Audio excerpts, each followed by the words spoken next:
اللجن اللجن اللجن اللجن يا مولا اللجن اللجن اللجن اللجن اللجن اللجن اللجن يا صاحب السماء اللجن اللجن اللجن.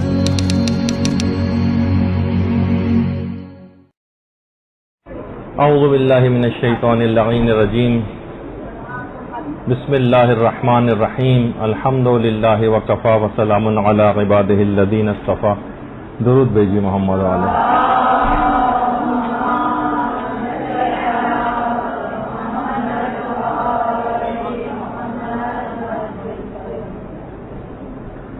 جیسے کہ آپ لوگوں کے علم میں ہے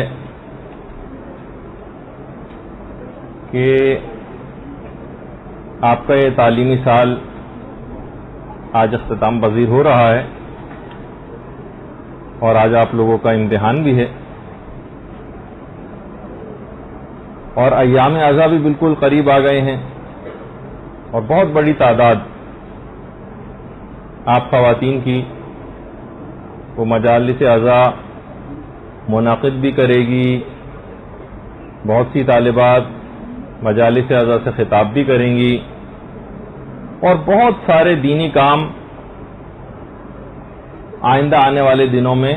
انجام پائیں گے. آج کے دن کے حوالے سے خاص پیغام بھی آپ کو دینا ہے جو ہم سب لوگوں کے لیے انتہائی اہمیت کا حامل ہے کہ جو افراد بھی دین کے کسی بھی اعتبار سے کسی بھی شعبے میں کوئی خدمات انجام دے رہے ہیں، ایک بہت بڑا خطرہ ان کے پیش نظر ہمیشہ رہنا چاہیے اور وہ ہے ایک مرض جس کو ریاکاری کہا جاتا ہے. ریاکاری ایک ایسی عجیب و غریب بیماری ہے کہ باقاعدہ جس کو روایات میں شرک اصغر بھی کہا گیا ہے، چھوٹا شرک. یہ بیماری دلوں کے اندر پلتی رہتی ہے اور ریاکار شخص لوگوں کے سامنے اپنے آپ کو بڑا بنانے کی کوشش کر رہا ہوتا. اور جب حب جاہ اور حب شہرت کسی کے اندر یہ امراض پیدا ہو جائیں کہ میں لوگوں میں مشہور ہو جاؤں، میں لوگوں میں شہرت کو حاصل کر لوں، لوگوں میں میری ہر جگہ واہ واہ ہو جائے، میں بہترین مجلس پڑھنے لگوں، میں بہترین درس دینے لگوں، میں بہترین نوحہ خوانی کرنے لگوں، میں بہترین مجلس پڑھنے لگوں، تو یہ مرض جب آگے بڑھ کر ترقی کرتا ہے تو پھر ظاہر ہے اس کو لوگوں کو دکھانے کا شوق بھی پیدا ہوتا ہے اور پھر ریاکاری اس کے اندر پھلنے پھولنے لگتی.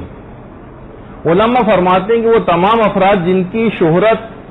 ترقی کرتی بہت ہی کم ایسا ہوتا ہے کہ ان کی دنیا اور آخرت دونوں بچ جائیں. بہت مشکل ہو جاتا ہے. اچھا اب دیکھیے کہ جو دنیا کمانا یا نام بنانا، لوگوں میں میری شہرت ہو جائے، اس نام کی حقیقت کیا ہے؟ حتیٰ کہ آپ دیکھتی ہیں کہ آپ کو شاید اپنے دادا دادی نانا نانی کے علاوہ اس سے اوپر کے جو اجداد ہیں ان کے نام بھی پتہ نہ ہو. کسی سے پوچھا جائے پردادا پردادی یا پرنانا پرنانی کا نام کیا ہے تو ہمارے دیکھا جائے تو رشتہ دار، لیکن ہمیں ان کا بھی نام نہیں پتا ہوتا. اور آج کل کے بچے تو اپنے دادا دادی نانا نانی کے ناموں سے بھی واقفیت نہیں رکھتے. تو بس ناموں کی حقیقت یہی، اپنا نام اس کا تو چھوڑے اس طرح کے رشتہ دار. مثلا میں آپ سے پوچھوں، اپنے طور پر ہی جواب دیجیے گا کہ اگر میں آپ سے پوچھوں کہ رسول خدا کی نانی کا کیا نام تھا، اب آپ خود جواب دیجیے کہ آپ کو پتا ہے یا نہیں. تو بہرحال اس لحاظ سے ہمارے اعتبار سے نام کمانے کی کوئی حقیقت نہیں. اگر بہت بڑا بھی آپ نے کوئی کارنامہ انجام دے دیا تو بہت ہوا تو آپ کے نام پر کسی سڑک کا نام رکھ دیا جائے گا جس کا آپ کو کوئی بھی فائدہ نہیں. شارع فیصل اور جناب فلاں شاہراہ جیسے کہ آپ دیکھتی ہیں روڈوں پہ نام لکھے ہوتے ہیں. تو اصل مسئلہ یہ ہے جس پر آج ہماری گفتگو ہوگی کہ اصل نیتیں ہمارے دماغ سے نکل گئیں اور غیر الہی نیتوں نے اصل نیتوں کی جگہ لے لی. خدا کے بجائے ہمارے دماغوں میں لوگوں کا خیال آتا ہے. تو کہا جاتا ہے نا کہ کیسے شہباز ہیں جو مکھی کے شکار پر قانے ہو گئے. ان کا تو ویژن بہت براڈ ہونا چاہیے تھا، ان کی فکر تو بہت علو والی ہونی چاہیے تھی، ان کا ہدف تو بہت بلند ہونا چاہیے تھا، خاص طور پر دینداری کے اعتبار سے جن لوگوں کا نام ہے. تو بہرحال دیکھیے بہت سارے اس طرح کے جو خطرات سے جو سب سے زیادہ دو چار لوگ ہوتے ہیں ان میں یہی درس دینے والے ہیں، مجالس اعضاء پڑھنے والے ہیں، نوحہ خوانی کرنے والے ہیں، کتابیں مثلا لکھنے والے ہیں، اور شاعر حضرات تو شاید بہت ہی زیادہ اس کا شکار ہوتے ہیں کہ چلیں اس میں تو لوگوں کی نیتوں کا پتہ بھی نہیں چلتا بعض اوقات کی جو مجلس پڑھ رہا ہے یا نوحہ پڑھ رہا ہے اس کی اصل نیت کے لیے. شاعر کا تو ماتمہ نظر ہی بعض اوقات یہ ہوتا ہے کہ لوگ میری واہ واہ کریں، اگر اسے واہ واہ نہیں ملتی تو اس کا دل اداس ہو جاتا ہے، وہ اس کو وہاں جانے کو دل نہیں چاہتا. ایسے افراد کے لیے بڑا خطرہ ہے. اسی طرح ہر وہ چیز جس میں عوامی ایکسپوجر بہت زیادہ ہوتا ہے، عوام کے اندر لوگوں کے اندر جہاں زیادہ جانا ہوتا ہے. تو آپ نے دیکھا کہ بعض اوقات بہت سارے ذاکر اور بہت سے نوحہ خوان حضرات بہت سے ایسے گیٹ اپ بناتے ہیں، اپنے اسٹائلز ایسے بناتے ہیں، میک اپ اس طرح کا کرتے ہیں، لباسوں کی تراش خراش اس طرح سے ہوتی ہے، لہجوں کو بہت بناوٹی بعض اوقات بنایا جاتا ہے. بہت ساری مجالس کے لیے تو باقاعدہ سرخی پاؤڈر اور میک اپ وغیرہ کر کے جانا ہوتا ہے. بالوں کے اسٹائل کیسے کیسے بنائے جاتے ہیں. اب اگر کسی کی نیت دنیا دکھاوے کی نہیں ہے تو اس پہ کوئی اعتراض نہیں، لیکن عام طور پر معاشرے کے اندر ہوتا ایسا ہی نظر آ رہا ہے. یا جیسے امام خمینی علیہ الرحمہ فرماتے تھے کہ جب قاری قرآن جب اپنے آواز کے اتار چڑھاؤ کر رہا ہوتا ہے قرأت قرآن میں تو وہ بعض اوقات اپنے خدا اس کے دماغ سے نکل جاتا ہے اور وہ الفاظ کے اس طرح کے پیچ و خم اور اس کی ادائیگی کے اندر ایسا کھو جاتا ہے کہ خدا اس کے دماغ سے نکل جاتا ہے اور شیطان کا مدعا اور مقصد پورا ہو جاتا ہے، چاہے کوئی شخص بظاہر کتنا ہی نیکی کا کام کیوں نہ کر رہا ہو. تو اب آپ دیکھیں کہ بعض جو بانیان مجلس ہوا کرتے ہیں ان کے اعتبار سے بھی اگر آپ دیکھیں نیت مجلس اعضاء برپا کرنے کی بعض اوقات ہو سکتا ہے کہ کچھ اور ہو جائے.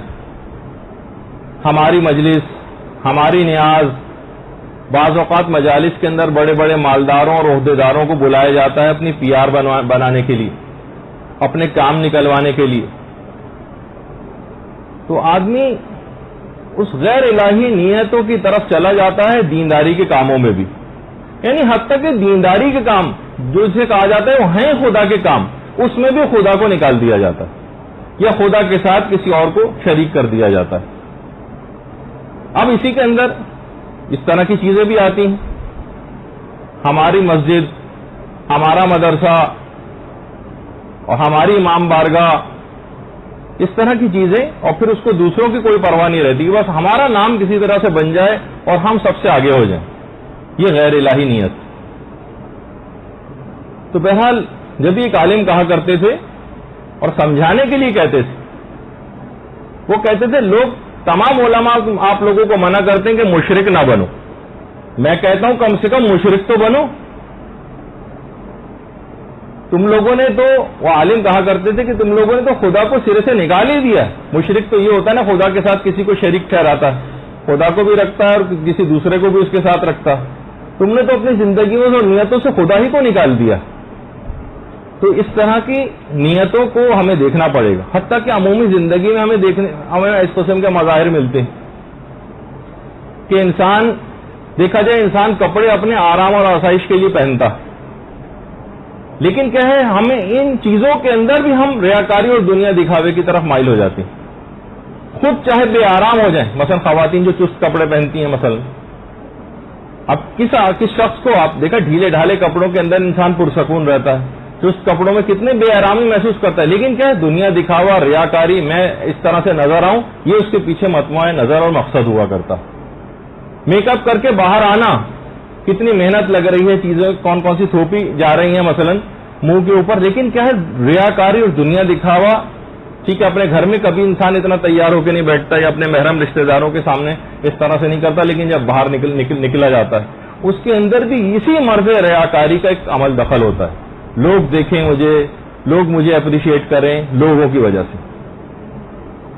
بہت سے خواتین اس سردیوں میں کون کون سے فحش قسم کے لباس، کپریز وغیرہ کون کون سے نکلے، سردیوں تک کے اندر مثلا پہنے پھر رہی ہیں. جب لوگوں کی ہڈیاں جو ہیں وہ مثلا سردی سے اکڑ رہی ہیں تو وہ صرف دنیا دکھاوے کے لیے اپنے آپ کو اس عذاب میں اسی دنیا میں مبتلا کر رہی ہیں. آخرت کا تو عذاب اپنی جگہ پہ ہوگا بے پردگی کا. تو نہ صرف یہ کہ دنیا کی چیزوں کے اندر، حتیٰ کہ جو لوگ ملازمتیں کرتے ہیں یعنی اس کے اندر بھی سوائے یعنی دماغ میں بجائے اس نیت کے کہ مجھے میرا اس سے ایک ایگریمنٹ ہوا ہے، پروردگار کا حکم ہے کہ اپنے ایگریمنٹ کو پورا کروں، میں جاب کو اچھی طرح کروں،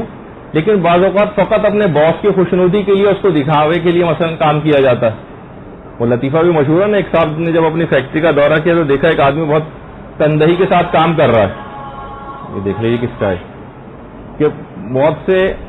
افراد بڑی تندہی کے ساتھ باس کو دیکھ کے کام کرنا شروع کر دیتے ہیں. وہ بھی کر رہا تھا، بہت بڑا خوش ہوا، اس کے پاس آیا اور پوچھا کہ کتنے عرصے سے کام کر رہے ہو؟ کہا سر جب سے آپ کو آتے دیکھا. یعنی صرف اس وقت جس وقت باس نظر آ رہا ہوتا ہے اس وقت اس کو دکھانے کے لیے کام کیا، اس کے بعد ایسے مثلا بیٹھے ہوئے ہیں. تو اسی طرح سے دینداری کے بھی بہت سارے کام ایسے ہیں، جیسا قرآن کی آیات بھی صدقے کے لیے کہ یا ایھا الذین آمنوا لا تبطلوا صدقاتکم بالمن والاذی، منت رکھ کر اور اذیت دے کر اپنے صدقات کو باطل نہ کرو. باقاعدہ 6-7 چیزیں اس کے اندر علماء نے بتائی ہیں. اس میں ایک چیز یہ بھی ہے کہ احسان جتا کر اس کو دیا جائے، یعنی وہ غیر الہی نیت، اللہ کے لیے صدقہ دینا چاہیے تھا لیکن تم نے اس پر احسان جتایا یا اپنے صدقے کو ظاہر کر دیا لوگوں کے سامنے، تو کیا ہے کہ ناقص چیز آپ نے پروردگار کے پاس بھیجی. اب بہرحال اس کی حقیقت کیا ہوگی تو میدان قیامت ہی میں جا کر پتہ چلے گا کہ اس کا نتیجہ اور انجام کیا ہوگا. لیکن بہرحال دنیا کے اندر بھی اگر دیکھا جائے تو ان کی حقیقت فقط یہ کہ جیسے ملتا ہے نا واقعے کے اندر ایک شخص ایک خالی مسجد کے اندر نماز پڑھ رہا تھا، اچانک سے اس کو پیچھے کچھ سرسراہٹ سی محسوس ہوئی جیسے اندر کوئی داخل ہوا. اب اس نے بہت خشوع و خضوع کے ساتھ اور خوش الحانی کے ساتھ اور بہترین قرأت کے ساتھ نماز پڑھی. تھوڑی دیر بعد جب نماز ختم کی، مڑ کے دیکھا تو کتا تھا جو کہیں سے گھومتا ہوا مسجد کے اندر آ گیا. روتے پیٹتے ساری رات اس مسجد کے اندر گزاری اور توبہ کی پروردگار سے کہ پوری نماز میں نے کتے کے لیے پڑھی. تو بعض اوقات اس طرح کی دیکھیے یہ نیتیں ہماری اس کے اندر زندگیوں کے اندر شامل ہو جاتی ہیں جس میں ہمیں احساس بھی نہیں ہوتا. ہم چاہتے ہیں کہ مثلا ہمارا نام بس لوگوں کے سامنے ہو جائے اور ہمارا کام بس دوسروں کے سامنے آ جائے، اور یہی ریاکار کی نشانیاں ہوتی. مثال علماء دیتے ہیں کہ ریاکار یا حب جاہ و شہرت کی جو مثال ہے وہ اصل میں ایسے شخص کی مثال کچے چاولوں کی سی. آپ نے دیکھا کہ جس وقت چاول کچے ہوتے ہیں، خوب اچھل رہے ہوتے ہیں، پتیلی کے اندر جوش کھا رہے ہوتے ہیں، لیکن نہ ان میں اس وقت خوشبو ہوتی ہے نہ ہی کھانے کے قابل ہوتے ہیں. لیکن جب انہی چاولوں کا پک کر دم نکل جاتا ہے تو کیا ہوتا ہے کہ ان کے اندر خاموشی بھی آ جاتی ہے، ان کے اندر خوشبو بھی پیدا ہو جاتی ہے اور یہ کھانے کے بھی قابل ہو جاتی ہے. تو جو بہت زیادہ اچھل کود بچا رہا ہوتا ہے، اپنے آپ کو ظاہر کر رہا ہوتا ہے، اپنے آپ کو مشہور کرنے کے لیے اقدامات کر رہا ہوتا ہے، وہ ان کچے، اس کا معنی یہ ہے کہ ابھی یہ چاول کچے ہیں، اس کے اندر نہ ابھی خوشبو آئی ہے اور نہ ہی استعمال کے قابل. تو بہرحال یہ جو حب جاہ اور حب شہرت اور یہ جو ریاکاری کے خطرات ہیں یہ بہت زیادہ ہیں، اور جس وقت یہ حب جاہ اور شہرت حاصل ہو جاتی ہے تو اس مرض کا شکار بہت زیادہ انسان ہو جاتا ہے، خطرات بہت زیادہ بڑھ جاتے ہیں. جبھی حج میں جو طواف کی جو مختلف دعائیں ہیں اس کے اندر ایک دعا یہ بھی ہے جس کا ایک ٹکڑا یہ ہے کہ ولا تغیر جسمی ولا تبدل اسمی، کہ پروردگار میرے جسم کو متغیر نہ کرنا اور میرے نام کو تبدیل نہ کرنا. کتنے افراد ایسے ہوں گے کہ جب میدان قیامت پہنچیں گے تو ان کے نام تبدیل ہو جائیں گے، جس سے کہا جاتا ہے ریاکار کو مختلف ناموں سے قیامت کے دن پکارا جائے گا، اے کافر، اے فاجر، اے غادر، اے خاسر. ان ناموں سے قیامت، یہ نام ہی تبدیل ہو جائیں گے، ہمارے نام سے نہیں پکارا جائے گا. اگر اس مرض کا شکار ہوں گے تو ان ناموں سے قیامت میں پکارا جائے گا. پروردگار قیامت کے میدان میں ہمارے نام کو تبدیل نہ کرنا. تو یہ ساری چیزیں ایسی ہیں جو سورہ معاون کے اندر بھی آپ پڑھتی ہیں، اس کے اندر بھی الذین هم فی صلاتہم ساہون الذین هم یراؤون، یعنی ان کی ویل، تباہی اور بربادی اور مذمت آئی ہے کہ جو کہ ریاکاری سے کام لیتے ہیں۔ یہی وجہ ہے کہ آیت اللہ العظمیٰ سید محمد رضا گل پائگانی یہ ایک دفعہ اپنے ایک ہمدرد کے پاس تشریف لے گئے، یہ بھی بوڑھے تھے اور بہت زیادہ بوڑھے، ظاہر ان کے ہمدرد بھی تھے۔ یہ جب ان کے پاس گئے، دیکھیے غیر الہی نیت سے اگر علم دین حاصل کیا جائے گا تو اس کا انجام کیا ہوگا، یہ اب دیکھیے اس واقعے کے اندر۔ آیت اللہ گل پائگانی عیادت کے لیے اپنے دوست کے پاس تشریف لے گئے جو کہ حالت احتضار میں تھا، مرنے والا تھا، انتہائی بوڑھے عالم دین وہ ہو چکے تھے۔ آیت اللہ گل پائگانی کو انہوں نے دیکھا تو جملہ کہا اور روح کانپ جاتی ہے اس جملے کو کہتے ہوئے، خدا کتنا ظالم ہے۔ یہ مرتے وقت ان کے جملے تھے کہ تم میرے ہمدرد تھے، میرے کلاس فیلو تھے، تم تو مرجے وقت بن گئے اور میں ایک عام سا گمنام پیش امام ایک مسجد کا، میری کیا حالت پروردگار نے کر دی۔ یعنی دماغ میں کوئی جاہ و منصب کے حاصل کرنے کی خواہش ان کے دماغ میں تھی کہ انجام کیسا ہو، حالت احتضار میں پروردگار کو معاذ اللہ ظالم کہہ رہے ہیں، جبکہ حالت احتضار میں خدا پر اپنے حسن ظن کو ظاہر کرنا مستحبات میں سے اور پرانے علماء تو واجب بھی قرار دیتے تھے۔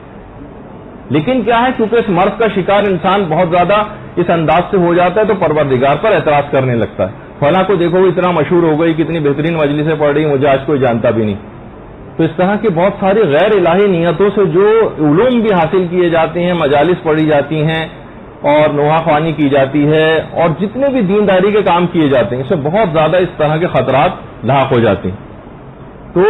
جب وہی میں نے کہا کہ جب جاہ اور شہرت ترقی کرتی تو انسان کا دین پھر بہت خطرے میں پڑ جاتا۔ عبد الملک ابن مروان، ظالم ترین شخص تاریخ کے اندر، کیسا اس کا نام، جس کو حمامۃ المسجد کہا جاتا تھا، مسجد کا کبوتر کہا جاتا کہ جب اس کو اطلاع دی گئی کہ تم خلیفہ چن لیے گئے وہ مسلمانوں کے، تو یہ اس وقت مسجد میں بیٹھا قرآن پڑھ رہا تھا، لیکن جیسے یہ جاہ اور منصب اس کو حاصل ہوا فوراً اس نے، ملتا ہے واقعات کے اندر کہ اس نے قرآن کو اٹھا کے زمین پہ پٹک دیا معاذ اللہ اور کہا کہ اب میرے اور تیرے درمیان جدائی، یعنی اب یہ منصب حاصل ہو گیا نا، اب یعنی اس موقع پر جب انسان کو جاہ اور شہرت اور منصب حاصل ہو جاتا ہے تو پھر اس کے بعد بہت کم ایسا ہوتا ہے کہ بہت کم مومنین ایسے ہوتے ہیں کہ جو اپنے ایمان کو اس انداز سے سلامتی کے ساتھ بچا کر لے جائیں، جن کے متعلق روایت میں کہا جاتا ہے کہ المومن کالجبل الراسخ، کہ مومن ایک پہاڑ کی طرح مضبوط اور سخت ہوا کرتا ہے کہ حب جاہ اور شہرت اور منصب اور ریاکاری کے طوفان بھی پھر اس کو اپنی جگہ سے ہٹا نہیں سکتے۔ تو بہرحال خطرہ اس کے اندر یہ ہے کہ پھر یہ تمام چیزیں جب حاصل ہوتی ہیں تو شیطان کے ہاتھوں میں کھلونا بن جاتا ہے۔ سورہ زخرف کی جو آیت نمبر 36 ہے، وَمَن يَعْشُ عَن ذِكْرِ الرَّحْمَنِ نُقَيِّضْ لَهُ شَيْطَانًا فَهُوَ لَهُ قَرِينٌ، کہ جو بھی ہمارے ذکر سے یعنی رحمان کے ذکر سے منہ موڑے گا، پروردگار اس کا ایک ساتھی شیطان قرار دے دے گا جو ہمیشہ اس کے ساتھ رہے گا۔ یعنی اگر آپ نے پروردگار یعنی غیر الہی کوئی نیت کی اور لوگوں کی طرف منہ موڑ لیا، پروردگار کی طرف سے رخ کو موڑ کر لوگوں کی طرف اپنے رخ کو کر لیا اور مطمع نظر لوگ ہو گئے، لوگ کیا کہیں گے، لوگ کیا کہیں گے، ہر وقت اس کا دماغ میں اگر خیال رہا، انہی کی نگاہوں میں اپنی عزت بنانے کی فکر رہی، تو پروردگار پھر کہتا ہے کہ ہم شیطان کو اس کا رفیق اور ساتھی بنا دیتے ہیں۔ اور پھر آپ کو پتا ہے کہ جب غیر خدا کی طرف اتنی توجہ آپ کی ہو جائے گی اور آپ کا ہدف ہی غیر الہی ہو جائے گا تو پھر آپ شیطان کے ہاتھوں میں کھلونا بن جائیں گی، آپ کا دل شیطان کے تصرف کے اندر آ جائے گا، کیونکہ یہ کہ جب وہ رحمان کے ذکر سے روگردانی کرتے ہیں تو شیطان ان کا ہم نشین بن جاتا ہے۔ تو یہ بہت اس کی طرف بار بار جب بھی تاکید بھی کی گئی اور بہت سے حج کے جو احکام اور فلسفے ہیں اس کے اندر بھی یہ چیز آتی ہے کہ جو ہم طواف کرتے ہیں خانہ کعبہ کا، اور اس کی حکمت اور جو فلسفہ بیان کیا جاتا ہے کہ انسان کی تمام تر توجہات کا مرکز ہر وقت اور ہر زمانے میں اور ہر ساتھ اور ہر گھڑی پروردگار رہے، اللہ اللہ اور صرف اللہ، اور غیر الہی اہداف اور غیر الہی نیتیں جو ہیں وہ دماغ سے اس کے نکل جائیں۔ طواف کی ایک مصلحت جو ہے یہی ہے کہ انسان غیر خدا کی طرف نہ گھومے بلکہ خدا ہی کی طرف اپنے چکر کو کاٹتا رہے. اچھا ریاکار بعض اوقات اتنی ریاکاری کرتا ہے کہ بعض اوقات خود بھی دھوکے میں مبتلا ہو جاتا ہے. دیکھیے بہت ساری چیزیں ایسی نہیں کہ جب مثلا آپ نئے کپڑے پہنے, میں کوئی نئی قمیض پہن کے کہیں باہر نکلوں تو ہم سوچتے ہیں کہ شاید ساری دنیا ہماری طرف متوجہ, سب کو پتہ چل رہا ہے کہ ہم نئے کپڑے پہن کے آئے, کسی کو کوئی دماغ میں بھی نہیں آتا کہ آپ نے کون سا نیا کپڑا پہنا ہے یا نہیں پہنا. کوئی خود بخود ہی دماغ میں بہت سارے تصورات ریاکار دماغ میں لا رہا ہوتا ہے. وہ ملتا ہے نا واقعی میں ایک صاحب کا گھوڑا انتہائی مریل قسم کا تھا, وہ جھوٹے کے پاس لے گئے, کہا کہ بھائی گھوڑے کو بکوانا ہے کسی طرح سے. اس نے کہا کوئی مسئلہ ہی نہیں. لوگوں کے سامنے جو ہے وہ مجمع کے اندر اس گھوڑے کو, مریل گھوڑے کو لے گیا اور اس گھوڑے کی اتنی تعریفیں کی کہ یہ گھوڑا بیچنے والا اصل مالک تھا, وہ اس کے پاس گیا کہ بھائی میرا گھوڑا بیچنے کو کوئی ارادہ نہیں, اتنا اچھا گھوڑا میں سے کیوں بیچوں. حالانکہ خود معلوم تھا کہ جھوٹے شخص سے تعریف ہے, لیکن انسان جھوٹی تعریفوں سے بھی بعض اوقات اتنا زیادہ ہو جاتا ہے مروب کہ خود کو اپنے آپ کو ایک دھوکے کے اندر ڈال دیتا ہے. اچھا اگر آپ دیکھیں عمومی زندگی میں اس کے کتنے مظاہر ملتے ہیں اپنی عمومی زندگی میں. لوگوں کی نیتیں جیسے میں نے کہا کہ دینی کاموں کے لیے بھی تبدیل ہو گئی. مثلا ابھی مجالس اعضاء قریب ہے, کسی کے ہمیشہ سے مجلس ہوتی آئی ہے اور کسی وجہ سے کوئی گھر میں بیماری ہو گئی, کوئی ایسی چیز ہو گئی, وہ مجلس نہیں کر پا رہا ہے یا اس کے پاس ابھی فی الحال ایسے مواقع نہیں ہیں, تو بعد میں بھی کبھی کر سکتا ہے. لیکن اس سے پوچھیں کہ بھائی پھر بھی آپ زبردستی کیوں کر رہے ہیں, تو کہتے ہیں بھائی لوگ کیا کہیں گے کہ ہر دفعہ مجلس ہوتی آئی ہے, اس دفعہ نہیں ہو رہی. اس میں بھی یعنی خدا والا خیال نہیں آ رہا ہے یا امام کا خیال نہیں آ رہا ہے, بلکہ لوگوں کا خیال آ رہا ہے, لوگ کیا کہیں گے. مثلا کسی سے کہیں کہ بھائی اس دفعہ مالی حالات آپ کے اچھے نہیں ہیں, پہلے آپ مجلس اعضاء میں تبرک کے لیے مثلا اچھا تبرک کیا کرتے تھے اور کھانا وغیرہ کھلایا کرتے تھے, اس دفعہ پیسے نہیں ہیں, غربت ہے, مشکلات ہیں, تو کوئی معمولی کوئی عام سا تبرک کر لیجیے. کہیں گے نہیں لوگ کیا کہیں گے کہ ہر دفعہ تو ایسا تبرک تقسیم ہوتا آیا ہے. اس میں بھی دماغ میں فقط اور فقط یعنی دینداری کے کاموں میں بھی لوگ آ رہے ہیں. تو اسی طرح سے مثلا عمومی زندگی میں آپ دیکھتی ہیں کسی کے گھر آپ سالگرہ میں جاتی یا کسی کی شادی کی تقریب میں آپ جاتی, تو دماغ میں یہ ہوتا ہے اگر ہم نہیں گئے تو وہ کیا کہیں گے کہ ہمارے گھر نہیں آئے. ان کی مجلس میں اگر ہم نہیں گئے, مجلس اعضاء میں جا رہے ہیں, کتنا نیک کام ہے, لیکن اصل نیت کے بجائے یہ نیت ہوتی کہ اگر ہم ان کی مجلس میں نہیں گئے تو وہ ہماری مجلس میں نہیں آئیں گے.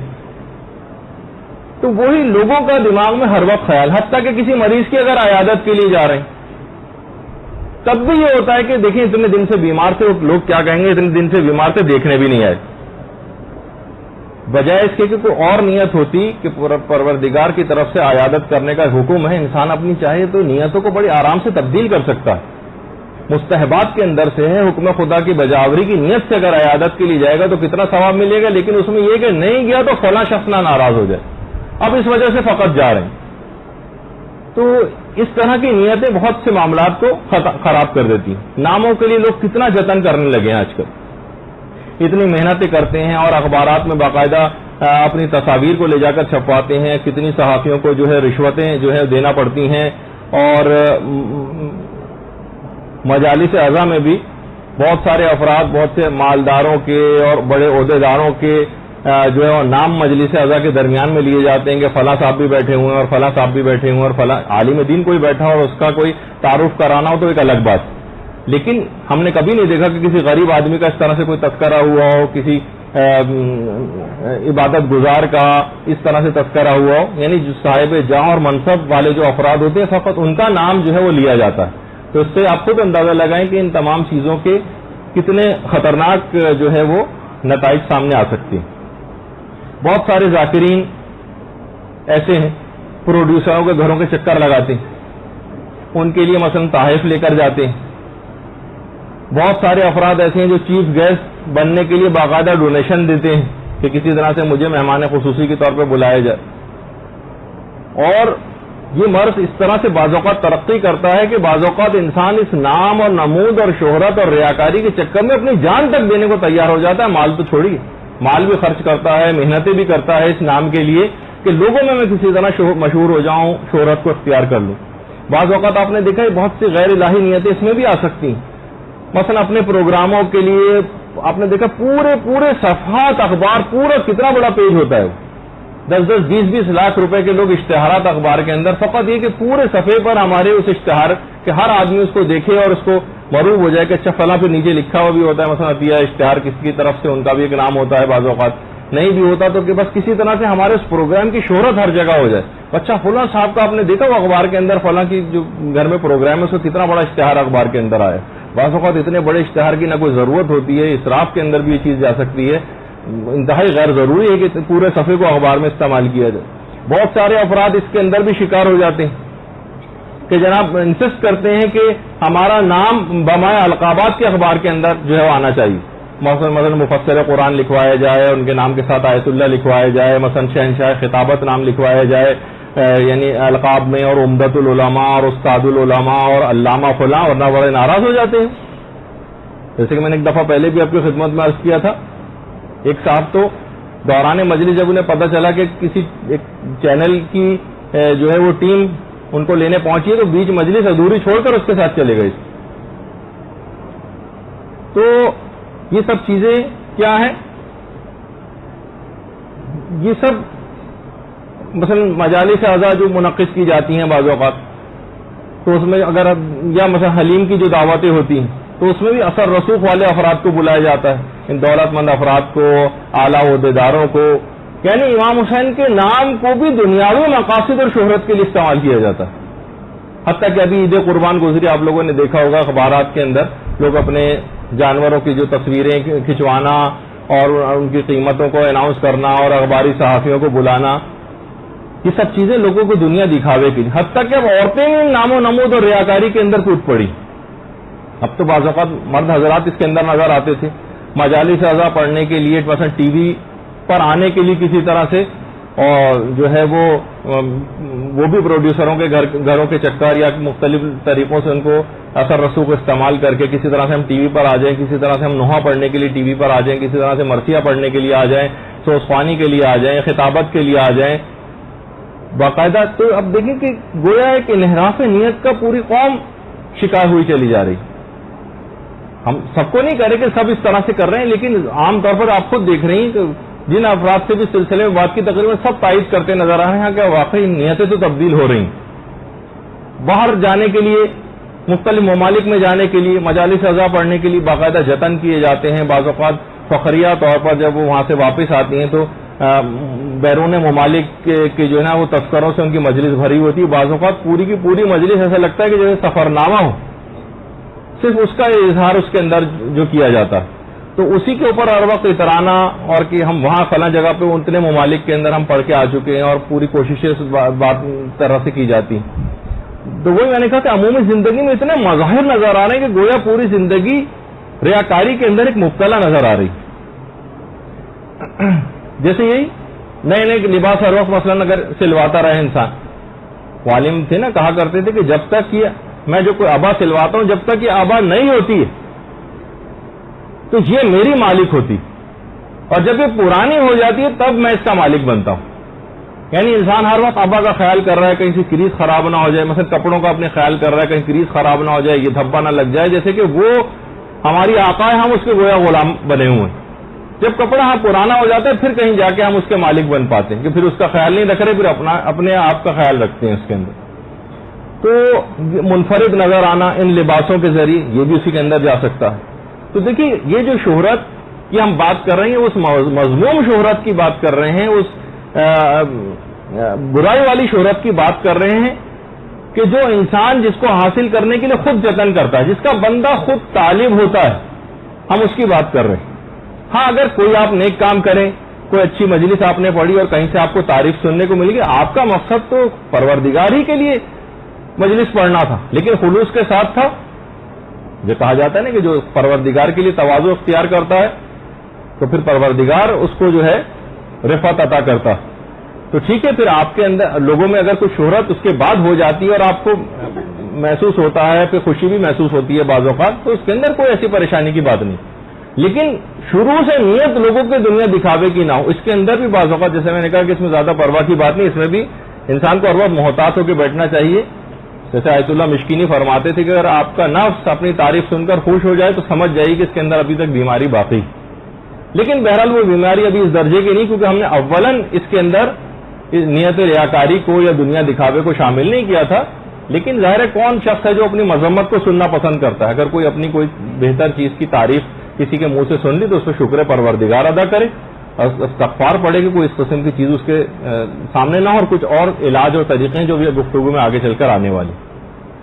تو ہم یہ کہہ رہے ہیں کہ بعض اوقات نیتیں الگ ہوتے ہوتے ہوتے ہوتے اتنے دور ڈیویشن اس کے اندر انحراف آ جاتا ہے کہ اس میں سے پروردگار عالم خود بخود نکل جاتا ہے.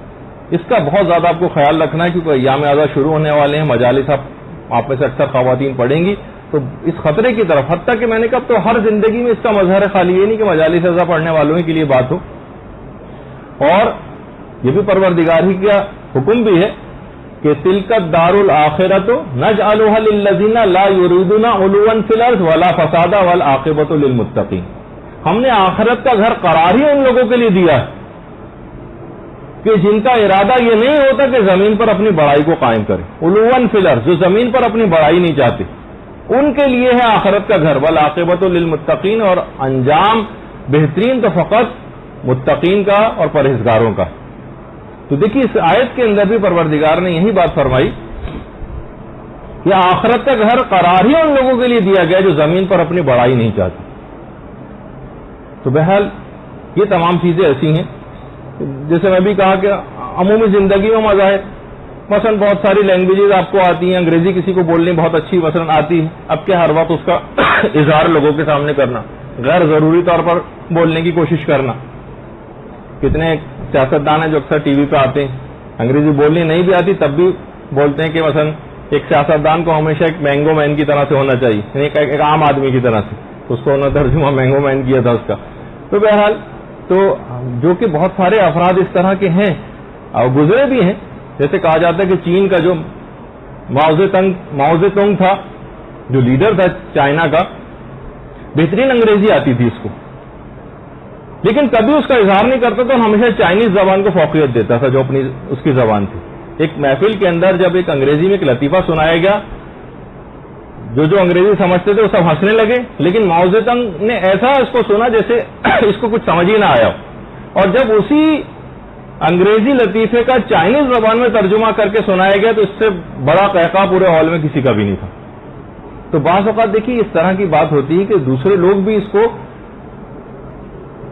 دماغ میں رکھتے ہیں، چاہے جن کا اسلام سے تعلق نہیں بھی، کہ ہر وقت انسان اس طور پر فکر میں نہ رہے، بس لوگوں کی نگاہ میں اگر دیکھا جائے تو اپنے آپ بڑائی اس کی ظاہر ہو سکتی تھی کہ دیکھیے ہمارا لیڈر ایسے، اتنی زبانیں اس کو آتی ہیں. جیسے کہ بہت سارے ہمارے لیڈران اور غیر ملکی زبانوں کے اندر مثلا تقریریں کرتے ہیں، لیکن جب اپنی زبان کی باری آتی ہے تو کہتے ہیں کہ ہماری اردو اتنی اچھی نہیں ہے مثلا. تو علماء اس سلسلے میں دیکھیے اتنی احتیاطوں کے قائل رہے ہیں کہ تاکہ یہ مرض کسی طرح سے ہمارے اندر سرایت نہ کر جائے. خاص طور پہ دنیا داری والے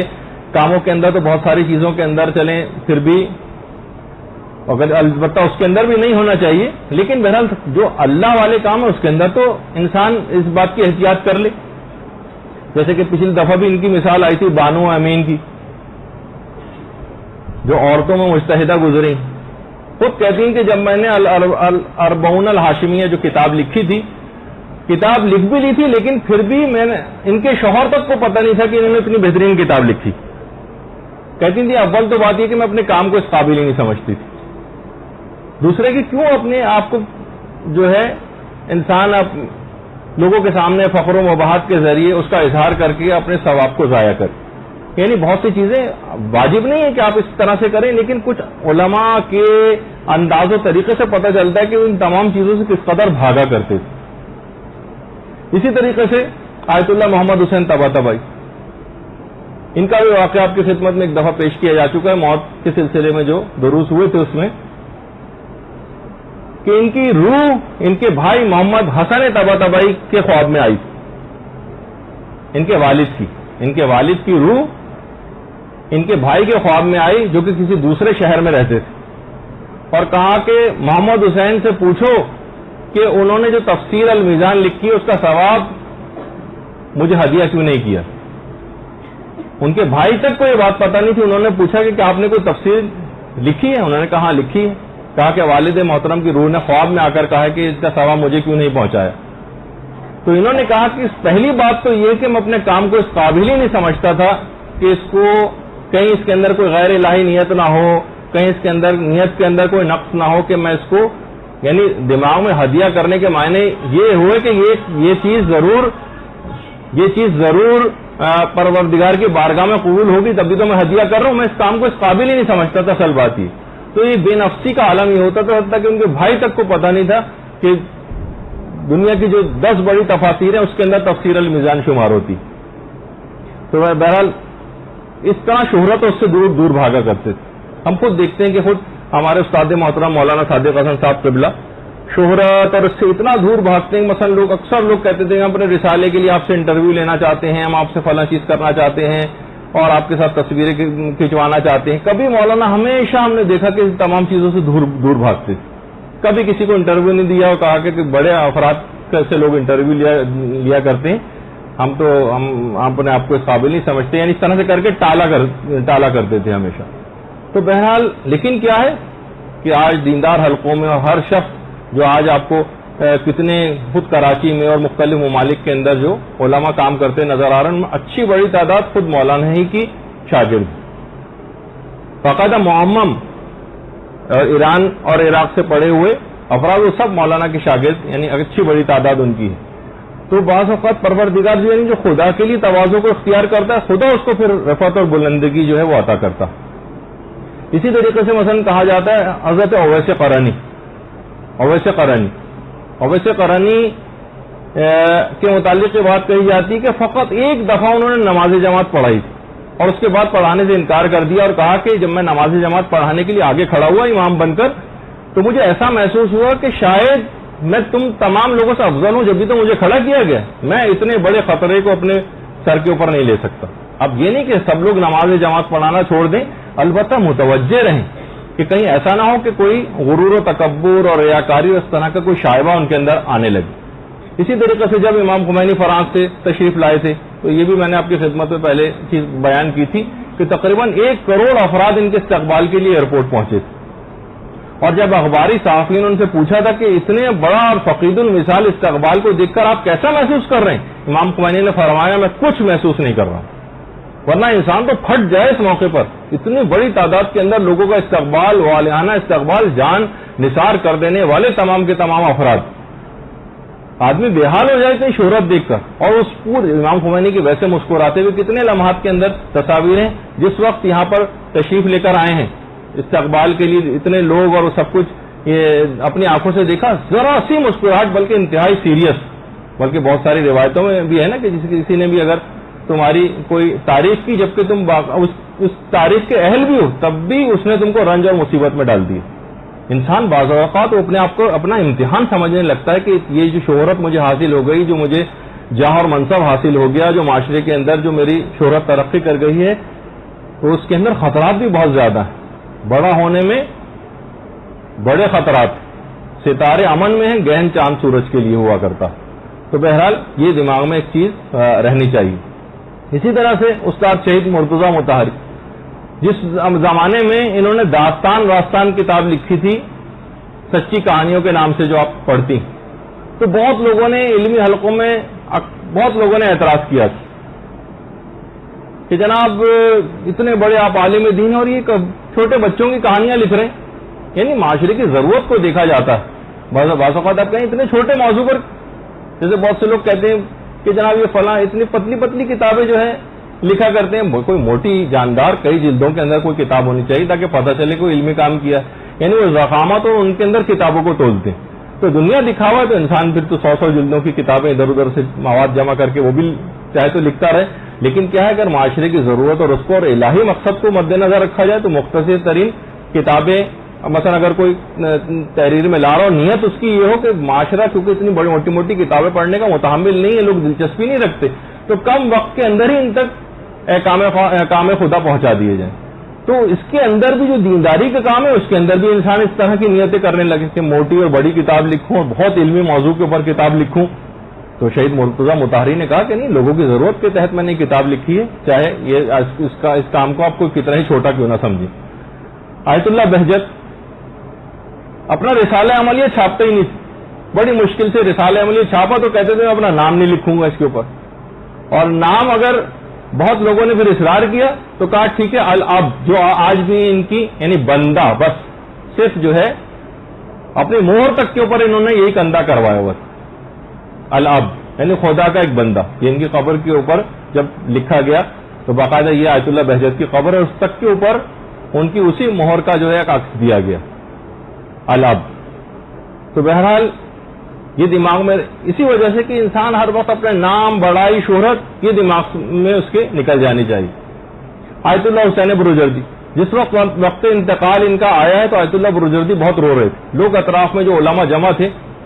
تو کہا آپ اتنا زیادہ کیوں رو رہے ہیں، اتنی زیادہ آپ نے تالیفات کی ہیں اور اتنے آپ نے شاگردوں کو پڑھایا ہے اور اتنا کچھ سب کچھ کیا ہے، کہا کہ میں اس وجہ سے رو رہا ہوں کہیں اس کے اندر کوئی غیر الہی نیت شامل نہ ہو گئی تو میں تو پورا نقصان میں اٹھانے والوں میں سے ہو جاؤں گا میں تو پورا خسارہ اٹھانے والوں میں سے ہو جاؤں۔ اور دیکھیں پھر یہی آیت اللہ بروجردی ان کے متعلق کہا جاتا ہے، یہ معصومہ قوم کے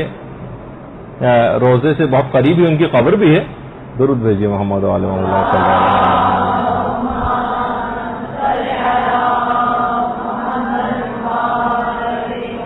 کہ اتنا زیادہ اس بات کو سمجھ رہے تھے کہ کہیں ایسا نہ ہو کہ اس کے اندر کوئی غیر الہی نیت آ جائے، لیکن بہرحال انجام کیا ہو، ایک عالم نے ان کے انتقال کے بعد ان کو دیکھا کہ ان کو اتنی عظمت و بزرگی مرنے کے بعد دی گئی ہے تو پوچھا کہ آخر آپ نے اتنی بزرگی کو کیسے حاصل کیا، کس عمل کے نتیجے؟ کہا کہ میں نے ہمیشہ اپنے شاگردوں کو انتہائی اخلاص کے ساتھ فقط خدا کا خیال کرتے ہوئے درس دیا، اس وجہ سے مجھ کو یہ بزرگی عطا ہوئی مرنے کے بعد۔ لیکن کیا ہے انتقال سے پہلے اتنا زیادہ ڈر رہے تھے اپنی اس شہرت سے اور اپنے اس تمام دینی کاموں سے کہ کہیں اس کے اندر غیر الہی نیت شامل نہ ہو گئی۔ تو بہرحال یہ تمام چیزیں ایسی۔ اسی طرح شیخ عباس قمی جن کی مفاتی آپ پڑھتی، ان کے والد نے ایک دفعہ آ کے کہا کہ فلاں عالم جو ہے اتنی بہترین جو ہے کتاب سے وہ تمام چیزیں بیان کر رہے تھے، کاش تم بھی اس طرح کی کوئی کتاب لکھتے۔ تو کہہ رہے ہیں میرے زبان پہ آئے چاہتا تھا، لیکن میں نے اپنے آپ کو روک لیا کہ بابا جان جن عالم کی آپ اتنی تعریف کر رہے ہیں اور ایک لحاظ سے میری مذمت کر رہے ہیں، وہ اصل میں میری تو کتاب ہے جس سے وہ پڑھ رہے ہیں، لیکن کہہ رہے ہیں میں زبان سے نہیں کہہ سکا، کیونکہ بہرحال اس کے اندر ایک فخر کا ایک اظہار اس کے اندر ہو جانا تھا کہ میری کتاب سے تو پڑھ رہے ہیں، ہم ہوتے تو فوراً چیز کے کہتے ہیں ابا جان آپ یہ کیا کہہ رہے ہیں، بلکہ ہو سکتا ہے بدتمیزی کرنے لگتے، میری کتاب سے پڑھ رہے ہیں اور میری مذمت آپ کر رہے ہیں۔ تو جب بھی بہت سے علماء کہتے ہیں کہ بہت سارے اذکار بھی وہ اس طرح سے پڑھا کرتے تھے ذکر خفی ہوتے ہیں، لوگوں کو پتہ بھی نہیں چلے کہ مثلا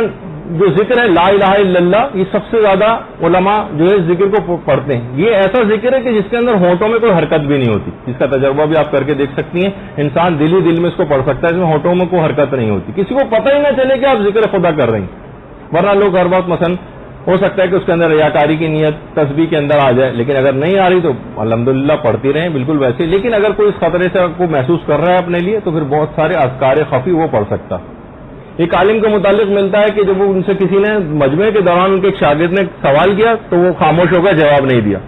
اور جب مجمع چلا گیا تو اس شاگرد کو اپنے کمرے میں لے گئے اور اس کو اس ایک سوال کے 10 مختلف جوابات دی۔ اس شاگرد نے کہا کہ سب لوگوں کے سامنے آپ نے کیوں نہیں جواب دیے؟ کہا کہ اس وقت میرے نفس نے کہا کہ اس وقت موقع ایسا ہے کہ تم اپنے تبحر علمی کا اظہار کرو، کہ دیکھو ایک سوال کے جواب مجھے 10 ایک سوال کے جواب مجھے 10 آتے ہیں، لیکن اس وقت میں نے اپنے نفس کو کچل دیا اور کہا کہ لوگوں کے سامنے میں نہ آنے کی بے عزتی برداشت کر لوں بنسبت اس کے کہ خدا کے سامنے میں اس انداز سے جا کر پیش ہوں کہ میرے اندر کوئی بڑائی کا اور اس کا ایک جذبہ کہیں نہ پیدا ہو جائے۔ تو دیکھیے یہ سب علماء کی احتیاطیں۔ سید مرتضی علم الہدا ان کے متعلق میں نے پچھلی دفعہ بھی عرض کیا تھا، اپنی ساری زندگی کی نمازیں انہوں نے دہروانے کی وصیت کر کے گئے تھے کہ ساری زندگی کی نمازیں دوبارہ دوہرا لیں، ہو سکتا ہے کہ کوئی غیر الہی نیت ان نمازوں کی ادائیگی میں نہ شامل ہو گئی۔ ہم ان تمام چیزوں کے مکلف نہیں ہیں، لیکن جو بڑے افراد ہوتے ہیں جو واقعی خطرے کو سمجھتے ہیں ان سے ان کی سیرتوں میں ہمیں یہ چیز ملتی۔ کتنے ہی علماء ایسے ہیں کہ وہ اجتہاد کے درجے تک پہنچنے کے بعد بھی انہوں نے اپنا کام کیا پکڑ لیا تھا، ایک دفعہ میں نے پہلے بھی ذکر کیا تھا ان کا کہ وہ ہر گاؤں کے اندر جاتے تھے اور لوگوں کو فقط وضو ٹھیک کرواتے تھے، وضو اور نماز، پھر دوسرے گاؤں میں چلے جاتے تھے، وہاں وضو نماز ٹھیک کرائے، تیسرے گاؤں میں چلے گئے، اور یہ نہیں کیا کہ میں تو بڑی بڑی کتابیں مجھے لکھنی چاہیے اور مختلف موضوعات پہ تاکہ میرا علم لوگوں کے سامنے آئے، نہیں ایک کام کو پکڑ لیا، یہ کام بھی بہت بڑا ہے لوگوں کو وضو اور نماز ٹھیک کروانا،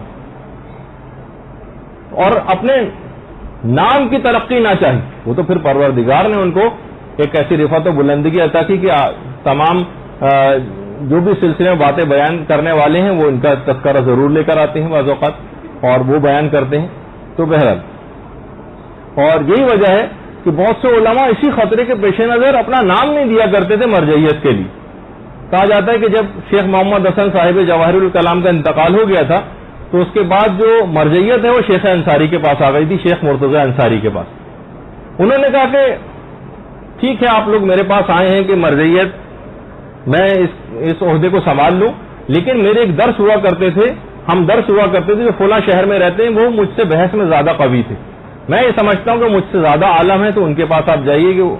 اپنے پاس سے واپس ان کے پاس بھیجا، لوگ ان کے پاس گئے. انہوں نے کہا ٹھیک ہے جب جس زمانے میں مباحثہ کیا کرتے تھے اس وقت میں ان سے قوی تھا، لیکن اب میں مباحثے سے میرا اتنا تعلق نہیں رہا اور شیخ مسلسل بحث و مباحثہ وہاں پر کرتے ہیں اور درس دیتے ہیں، اب ان کا علم مجھ سے بڑھ گیا تو لہٰذا آپ دوبارہ ان کے پاس جائیں. اور اس طرح سے مرجعیت دوبارہ شیخ انصاری کے پاس آئی. یعنی ہمیشہ نام و نمود اور عہدوں سے دور بھاگنا یہ علماء کی سیرت رہی، کیونکہ خطرات اس کے اندر اتنے زیادہ ہیں.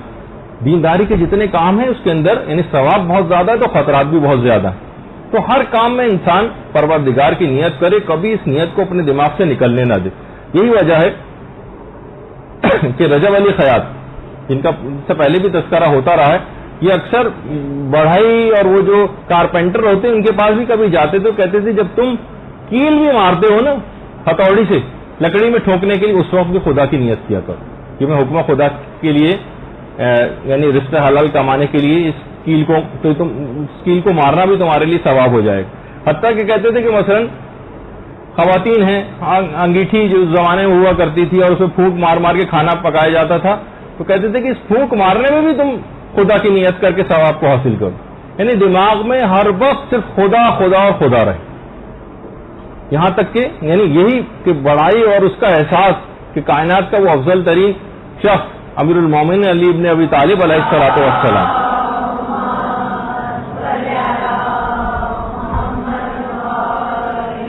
روایت میں ملتا ہے کہ امیر المومنین نے ایک دفعہ ابن مسعود جو پیغمبر کے ایک صحابی تھے ان سے کہا کہ ابن مسعود مجھے کچھ نصیحت کرو.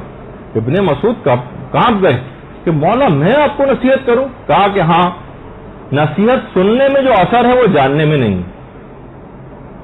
تو آپ نے دیکھا کہ علی جیسا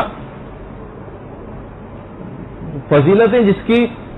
دربانی کریں اور جو ہے وہ اپنے آپ کو ایک لحاظ سے نیچے کر کے اور ابن مسعود سے کہہ رہے ہیں کہ تم مجھے کچھ نصیحت کرو. تو یہ سب چیزیں کیا ہیں؟ بعض اوقات دیکھیے جتنا علم حاصل ہوتا جاتا ہے نا بعض اوقات اتنا ہی بڑا شیطان آپ کے پیچھے لگ جاتا ہے. جب بھی کہا جاتا ہے کہ مولوی کا کے پیچھے جو شیطان لگا ہوتا ہے وہ بھی کم کوئی مولوی نہیں ہوتا. اکثر علماء کہتے ہیں، مجتہدین فرماتے ہیں کہ مجتہد کے پیچھے جو شیطان لگتا ہے وہ خود بھی مجتہد ہوتا ہے. وہ بہت سارے آپ کو کبھی اس لحاظ سے مجتہد کو نہیں کہے گا تم گانا سنو، تم فلاں گناہ کرو اور ڈانس کرو مثلا، یہ اس قسم کا نہیں کہ اسے پتہ ہے کبھی نہیں کرے، اسے علمی طریقوں سے آ کر بہکائے گا. تو آپ بھی اس کی طرف رہیے. بعض اوقات لوگ تعریف کر کر کے بھی اتنا بڑا کر دیتے ہیں. بہت سے لوگ اس فکر میں لگ جاتے ہیں کہ امام زمانہ مثلا علیہ الصلوۃ والسلام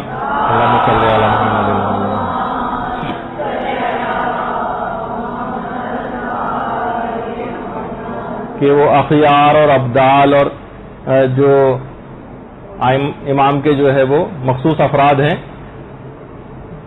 کہ وہ خصوصیت ہم اپنے ابدالوں والی اپنے اندر پیدا کر لیں اور اس کا اظہار بھی بعض اوقات کرنے لگتے ہیں. تو بہرحال ایک صاحب نے ایک دفعہ کیا تھا کہ میں ابدال میں سے ہوں، تو وہ علماء نے ان کا مذاق اڑاتے ہوئے کہا تھا کہ ہاں پہلے گوشت تھے اب دال ہو گئے ہیں. یعنی ابدال تو چھوڑی، یعنی پہلے ہو سکتا ہے کچھ مقام ہو لیکن اس دعوے کے بعد ان کی حیثیت بالکل ختم ہو گئی. تو بہت سارے دینی کام بھی ایسے. ایک عالم کو لوگ دیکھتے تھے کہ وہ زیارت کے لیے جاتے تھے حرم اور امام کی زیارت کر کے فوراً وہاں سے واپس نکل آتے تھے سلام کر کے. لوگوں نے کہا بھائی کچھ دیر تو آپ ٹھہرا کریں، 2 گھنٹے 4 گھنٹے 5 گھنٹے. کہا کہ تم کیا چاہتے ہو اس سفید داڑھی کے ساتھ میں امام سے ریاکاری کروں؟ یعنی جتنا انسان کا اس وقت نشاط ہے اس کے اندر زیارت کا شوق پایا جاتا ہے اتنی دیر وہ زیارت کرے تاکہ باہر نکلے، اس کے بعد تاکہ دوبارہ شوق زیارت بیدار ہو پھر زیارت کے لیے جائے، بنسبت اس کے کہ وہ وہاں پہ بیٹھ کے جمائیاں لیتا رہا جس طرح ہم حج میں دیکھتے ہیں خانہ کعبہ کے صحن میں بیٹھ کر لوگ مذاق کر رہے ہوتے ہیں اور غیبتیں کر رہے ہوتے ہیں، ادھر ادھر کی باتیں کر رہے ہوتے ہیں، بیٹھے ہیں حرم کے اندر، لیکن کیا ہے کہ خانہ کعبہ کے صحن میں خانہ کعبہ کو دیکھ رہے ہیں اپنی آنکھوں سے، لیکن ادھر ادھر کی باتیں کر رہے ہیں۔ اس سے کہیں زیادہ بہتر ہے کہ اپنی بلڈنگ میں واپس آ جائیں اور پھر تاکہ نشاط برقرار رہے اور پھر دوبارہ خانہ کعبہ کی زیارت کے لیے طبیعت بے چین ہو پھر جائیں دوبارہ۔ دیکھیے اگر کوئی شخص، یہ بات یاد رکھ لیجئے، ایک دفعہ اپنے اخلاص نیت سے کام لے لیا اور غیر الہی نیتوں کو دل سے نکال دیا تو ایسے انعامات ملیں گے کہ آپ کی عقل دنگ ہو کے رہ جائے گی۔ آپ سنتی ہیں نا قرآن کی جو آیت بھی کہ وَإِذْ يَرْفَعُ إِبْرَاهِيمُ الْقَوَاعِدَ مِنَ الْبَيْتِ وَإِسْمَاعِيلُ، اس وقت کو یاد کرو جب ابراہیم اور اسماعیل خانہ کعبہ کی دیواروں کو بلند کر رہے تھے۔ اچھا، اب علماء یہ فرماتے ہیں کہ دیکھا جائے تو ابراہیم اور اسماعیل کو حکم دیا گیا کہ تم خانہ کعبہ کی دیواروں کو بلند کرو۔ ابراہیم پیغمبر اسلام کے بعد سب سے زیادہ افضل ترین انبیاء میں سے پیغمبر کے بعد سب سے افضل ہیں۔ اللہم صلی علی محمد و علی محمد۔ ابراہیم کو یہ بھی حکم دیا جا سکتا تھا ابراہیم تم خانہ کعبہ کی دیواروں کو بلند کرواؤ، مزدور وغیرہ لے کر آؤ، اپنی سپرویژن میں کراؤ، نہیں، خود تمہیں خانہ کعبہ کی دیواروں کو بلند کرنا۔ اب بعض اوقات یہ ہوتا ہے نا کہ ہم اپنے آپ کو دیکھتے ہیں، کبھی کہا جائے بھائی خواتین یہاں آنے والی ہیں، درس دینا ہے، آپ کو درس دینا ہے، لیکن ذرا یہاں کی صفائی وفائی ذرا کچھ کر دیں، لائٹیں وائٹیں کھولیں، تو ہم دائیں بائیں دیکھنے لگتے ہیں کہ ہاں وہ لڑکے وغیرہ ابھی تک کیوں نہیں کھولے انہوں نے۔ تو بہرحال اس کا مطلب ہے کہ دماغ میں کوئی بڑائی کا اپنے جذبہ جو ہے اس انداز سے پایا جاتا ہے۔ اس کے باوجود بھی حکم خدا کی بجاوری کی ہے اور خانہ کعبہ کی دیواروں کو بلند کیا، لیکن اس کے باوجود بھی کیا کہہ رہے ہیں؟ ربنا تقبل منا انک انت السمیع العلیم، پروردگار تو اس کو قبول کر لے۔ تقبل میں علماء فرماتے ہیں کہ خاصیت ایک تکلف کی ہوتی، یعنی ہمارا عمل تو اس قابل نہیں ہے لیکن پروردگار تو بتکلف ہی اس کو قبول کر لے۔ تو اس کے یعنی یہ تھا ابراہیم کا اخلاص۔ اب دیکھا جائے تو اس بے نامی کا جو ان کا احساس تھا حضرت ابراہیم کا، اور مکمل خالص نیت کے ساتھ جو خانہ کعبہ کی دیواروں کو بلند کیا تھا، تو ایک نیم پلیٹ تو خانہ کعبہ میں لگی ہونی چاہیے تھی کہ حضرت ابراہیم نے اس کو بنایا، کوئی نیم پلیٹ لگی ہوئی ہوتی کہ ابراہیم اور اسماعیل نے اس کو بنایا، لیکن کیا ہے کہ ان کے دماغ میں تو خیال بھی نہیں تھا ابراہیم کی، لیکن کیا ہے کہ جو خدا کے لیے تواضع اختیار کرتا ہے پروردگار اس کو بلندگی عطا کرتا۔ ایک نیم پلیٹ خانہ کعبہ کے صحن میں لگا دی گئی جس کو کہا جاتا ہے مقام ابراہیم۔ مقام ابراہیم یہ نیم پلیٹ ہے کہ اتنے خلوص کے ساتھ ابراہیم نے خانہ کعبہ کی دیواروں کو بلند کیا اور کسی دنیا کا خیال دماغ میں ان کے نہیں آیا، صرف اور صرف پروردگار کے حکم کی بجاوری کا خیال دماغ میں رکھا۔ پروردگار نے اتنا بلند کیا کہ آج خانہ کعبہ کے صحن میں مقام ابراہیم ہے، اور کوئی واجب طواف بھی بغیر مقام ابراہیم کے پیچھے نماز پڑھے وہ طواف جو ہے مکمل نہیں، نہ کسی کا عمرہ صحیح ہو سکتا ہے نہ کسی کا حج صحیح ہو سکتا ہے اگر مقام ابراہیم کے پیچھے وہ نماز نہ پڑھے۔ ہر واجب طواف میں ایسی نیم پلیٹ لگا دی گئی ہے وہاں پر۔ اور دوسری نیم پلیٹ کون سی ہے؟ ایک تو یہ مقام ابراہیم جو ابھی آپ نے دیکھا شوکیس کے اندر، یہ کھول سا بنا ہوا، اس میں جو پاؤں کے نشان نظر آ رہے ہیں حضرت ابراہیم کے قدموں کے نشانات، حضرت ابراہیم کے قدموں اس شوکیس کے اندر جو ابھی آپ نے دیکھا تھا۔ اور دوسری نیم پلیٹ کون سی ہے؟ خانہ کعبہ کے صحن میں جو گول دیوار آپ کو نظر آ رہی ہے، یہ گول دیوار، یہ ایک دوسری نیم پلیٹ ہے۔ اس گول دیوار کے اندر حضرت ہاجرہ اور حضرت اسماعیل کی قبریں، اور کچھ روایات میں حضرت اسماعیل کی بیٹیوں کی قبریں بھی اسی گول دیوار کے نیچے۔ تو کیا طواف میں اس کو شامل کیا؟ ہاجرہ کو اتنا عظیم مقام کیسے ملا؟ کہ دیکھیے کس طرح سے حضرت ابراہیم کو چھوڑ کے گئے تھے کہ بوادٍ غیر ذی زرع، کہ وہاں پہ نہ کوئی چیز اگتی تھی نہ کچھ، اور صرف جب حضرت ابراہیم نے کہا کہ حکم خدا ہے کہ تمہیں یہاں چھوڑ کر جاؤں جہاں نہ کوئی چیز اگتی ہے، ایک بچے کے ساتھ نہ کوئی ان کو سامان دیا، نہ کوئی پینے کا پانی دیا، نہ کچھ کھانا دیا، بس چھوڑ کر چلے گئے۔ لیکن حضرت ہاجرہ کو جب پتا چلا کہ حکم پروردگار ہے، ایک لفظ اس کے علاوہ زبان پہ نہیں لے کر آئے، خلوص کے ساتھ حکم خدا کو مانا۔ تو آج یہ نیم پلیٹ ہجر اسماعیل یہ خانہ کعبہ کے صحن میں کہ سارے لوگ اس کا طواف کرتے ہیں، حتیٰ کہ انبیاء بھی اس کا آ کر طواف کرتے ہیں۔ حضرت ہاجرہ کو اگر آپ دیکھیں تو ایک تو یہ ہے ان کا مقام، اور دوسری جو نیم پلیٹ ہے وہ مسعی ہے، یعنی صحیح کرنے کی جگہ صفا اور مروہ کے درمیان۔ اتنا اخلاص تھا ہاجرہ کے اندر کہ آج سارے تمام افراد کو جو بھی حج اور عمرہ کرنے کے لیے جاتے ہیں انہیں لازمی صحیح کرنا پڑتی ہے اور حضرت ہاجرہ کی اس عمل کی پیروی کرنا پڑتی. تو یہ سب کیسے حاصل ہوتا ہے؟ یہ سب چیز، یہ سب مقامات کس طرح سے حاصل ہوتے ہیں؟ یہ حاصل ہوتے ہیں اخلاص سے. اب آ جائیے، آپ نے سن لیا، اس کی بہت اہمیت سن لی، اور عمومی زندگی میں آپ نے اس کے مظاہر بھی دیکھ لی کہ گویا ساری زندگی فقط اور فقط لوگوں ہی کے لیے وقف ہو کر رہ گئی، اس میں خدا کہیں نظر نہیں آ رہا. تو کوشش یہ کریں کہ اپنی نیتوں کو، اب علاج کیا ہو اس کا، ٹھیک ہے ہم متوجہ ہو گئے ہیں، واقعی ہماری زندگی میں غیر الہی اہداف اور نیتیں آ گئی ہیں، اپنے آپ کو ان تمام نیتوں سے بچائیں کیسے، اس کا علاج کیا ہو. اب ہم علاج کو ڈسکس کرتے ہیں تاکہ اس میں کوئی مایوسی بھی آنے کی ضرورت نہیں ہے،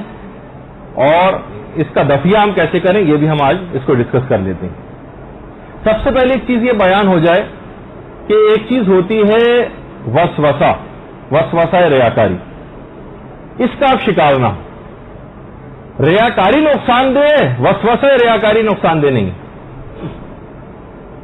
وسوسہ کہا جاتا ہے کہ ریاکاری کی مثال، جو وسوسہ ہے ریاکاری ہے، اس کی مثال آئینے پر بیٹھی ہوئی ایک مکھی کی طرح سے. وہ لگتا ہے کہ وہ مکھی آئینے کے اندر ہے جبکہ اس کے اندر نہیں ہوتی. یعنی ہمیں وسوسہ ریاکاری یہ شیطان پیدا کرتا ہے تاکہ ہمیں نیک کاموں سے روک دے. مثلا میں مجلس پڑھنے جا رہی ہوں، میں مجلس پڑھنا چاہتی ہوں، اب دماغ میں آ رہا ہے کہیں ریاکاری تو نہیں ہو رہی. نہیں، آپ ریاکاری کی وجہ سے، جب علماء کہتے ہیں کہ ریاکاری کے لیے، اب اس کی بھی تفصیل آگے چل کر آئے گی، کہ ریاکاری کے خوف سے کبھی عمل کو ترک نہ کریں، عمل کو جاری رکھیں، اپنی نیت کی البتہ اصلاح کرتے رہیں. تو وسوسہ ریاکاری کو خاطر میں نہ لائیں. اس طرح کی آپ کو شیطان مختلف قسم کے خیالات ڈالے گا، لیکن اپنی نیت کو آپ مستحکم رکھیں کہ نہیں، میں حکم خدا کی بجاوری. پھر کچھ وسوسے آ بھی ہیں تو پرواہ نہ کریں. مکھیاں کی طرح سے ان کو آپ اڑا دیں، جیسے آپ کھانے پر مکھی کو بیٹھنے نہیں دیتی، اس طرح سے اڑا دیں. ایک اعوذ باللہ من الشیطان الرجیم کہیں اور اس کو ہٹا دیں وہاں سے. جب پھر اصل میں یہ ہے کہ آپ کو نیت خالص رکھنے کی مشق کرنی، یہ سمجھیں گے پہلا طریقہ. نیت کو خالص رکھنے کی مشق کیجیے. یعنی کسی بھی عمل کو، نیک عمل کو کرنے سے پہلے 1 سیکنڈ کو رک جائیے اور اپنی نیت کو درست کر لیں. مجلس پڑھنے آپ جا رہے ہیں، 1 منٹ کو رک جائیں، اپنی نیت کو خالص کریں کہ پروردگار کے احکام کی تبلیغ کے لیے اور دین خدا کی تبلیغ کے لیے میں نکل رہی ہوں. ایک لہجے کو نیت کریں کہ میں قربتاً اللہ نکل رہی ہوں، اور پھر نکل جائیں. اب انشاءاللہ پھر کوئی آپ کو ریاکاری کا خوف نہیں رہے گا. یعنی آپ باقاعدہ نیت کو خالص رکھنے کی آپ کو مشق کرنی. مدرسے آپ آ رہی ہیں، اس وقت نیت، باقاعدہ نیت کر کہ میں علم حاصل کرنا ہر مومن اور مومنہ کے اوپر فرض ہے، میں اس فرض کی ادائیگی کے لیے نکل رہی ہوں، قربتاً اللہ. 1 سیکنڈ کو رکیں، اس کی مشق کریں. حتیٰ کہ انسان ملازمت کے لیے اگر نکل رہا ہے، اپنے جاب کے لیے گھر سے جا رہا ہے، گھر کے دروازے پر رک جائے کہ پروردگار کا حکم ہے کہ اپنے اہل و عیال کے لیے رزق حلال کماؤ، میں اس کام کے لیے نکل رہا ہوں، قربتاً اللہ. اب یہ پورا ملازمت کا جو 8-10 گھنٹے وہاں پہ گزار کے آئے گا، یہ پورا کا پورا عبادت میں اس کے بسر ہوگا. اور وہ جو برادر وسیم امام وغیرہ بھی اپنی تقاریر کے اندر کہتے ہیں کہ عبادت جب ہم کہہ رہے ہیں کہ جو پورے ملازمت آپ کی عبادت ہو جائے گی، تو اس طرح مسلح پر آپ آ کر کھڑی ہوتی ہیں، عبادت کر رہی ہوتی ہیں، زبان نہ آپ جھوٹ بولتی ہیں، نہ آپ غیبتیں کرتی ہیں، نہ کسی کو تکلیف پہنچاتی ہیں، نہ آزار پہنچاتی ہیں. تو اسی طریقے سے ملازمت میں بھی کبھی جائیں، جب قربتاً اللہ گھر سے نکلنے اور پورا عمل عبادت بن رہا ہے، تو اس عبادت کے اندر گناہ کہاں سے آئیں گے؟ تو وہاں پر اس تمام 8 گھنٹے کے دوران کوئی گناہ بھی نہ کیا جائے، جو بھی اس ملازمت کا وہ عرصہ وہاں پر گزارا جائے. تو اپنے عمل کو خالص کرنے کے لیے اپنے نیتوں کی اصلاح مسلسل آپ کو کرنی ہے، اور نیت کو خالص رکھنے کی مشق کرنی. اسی طریقے سے مثلا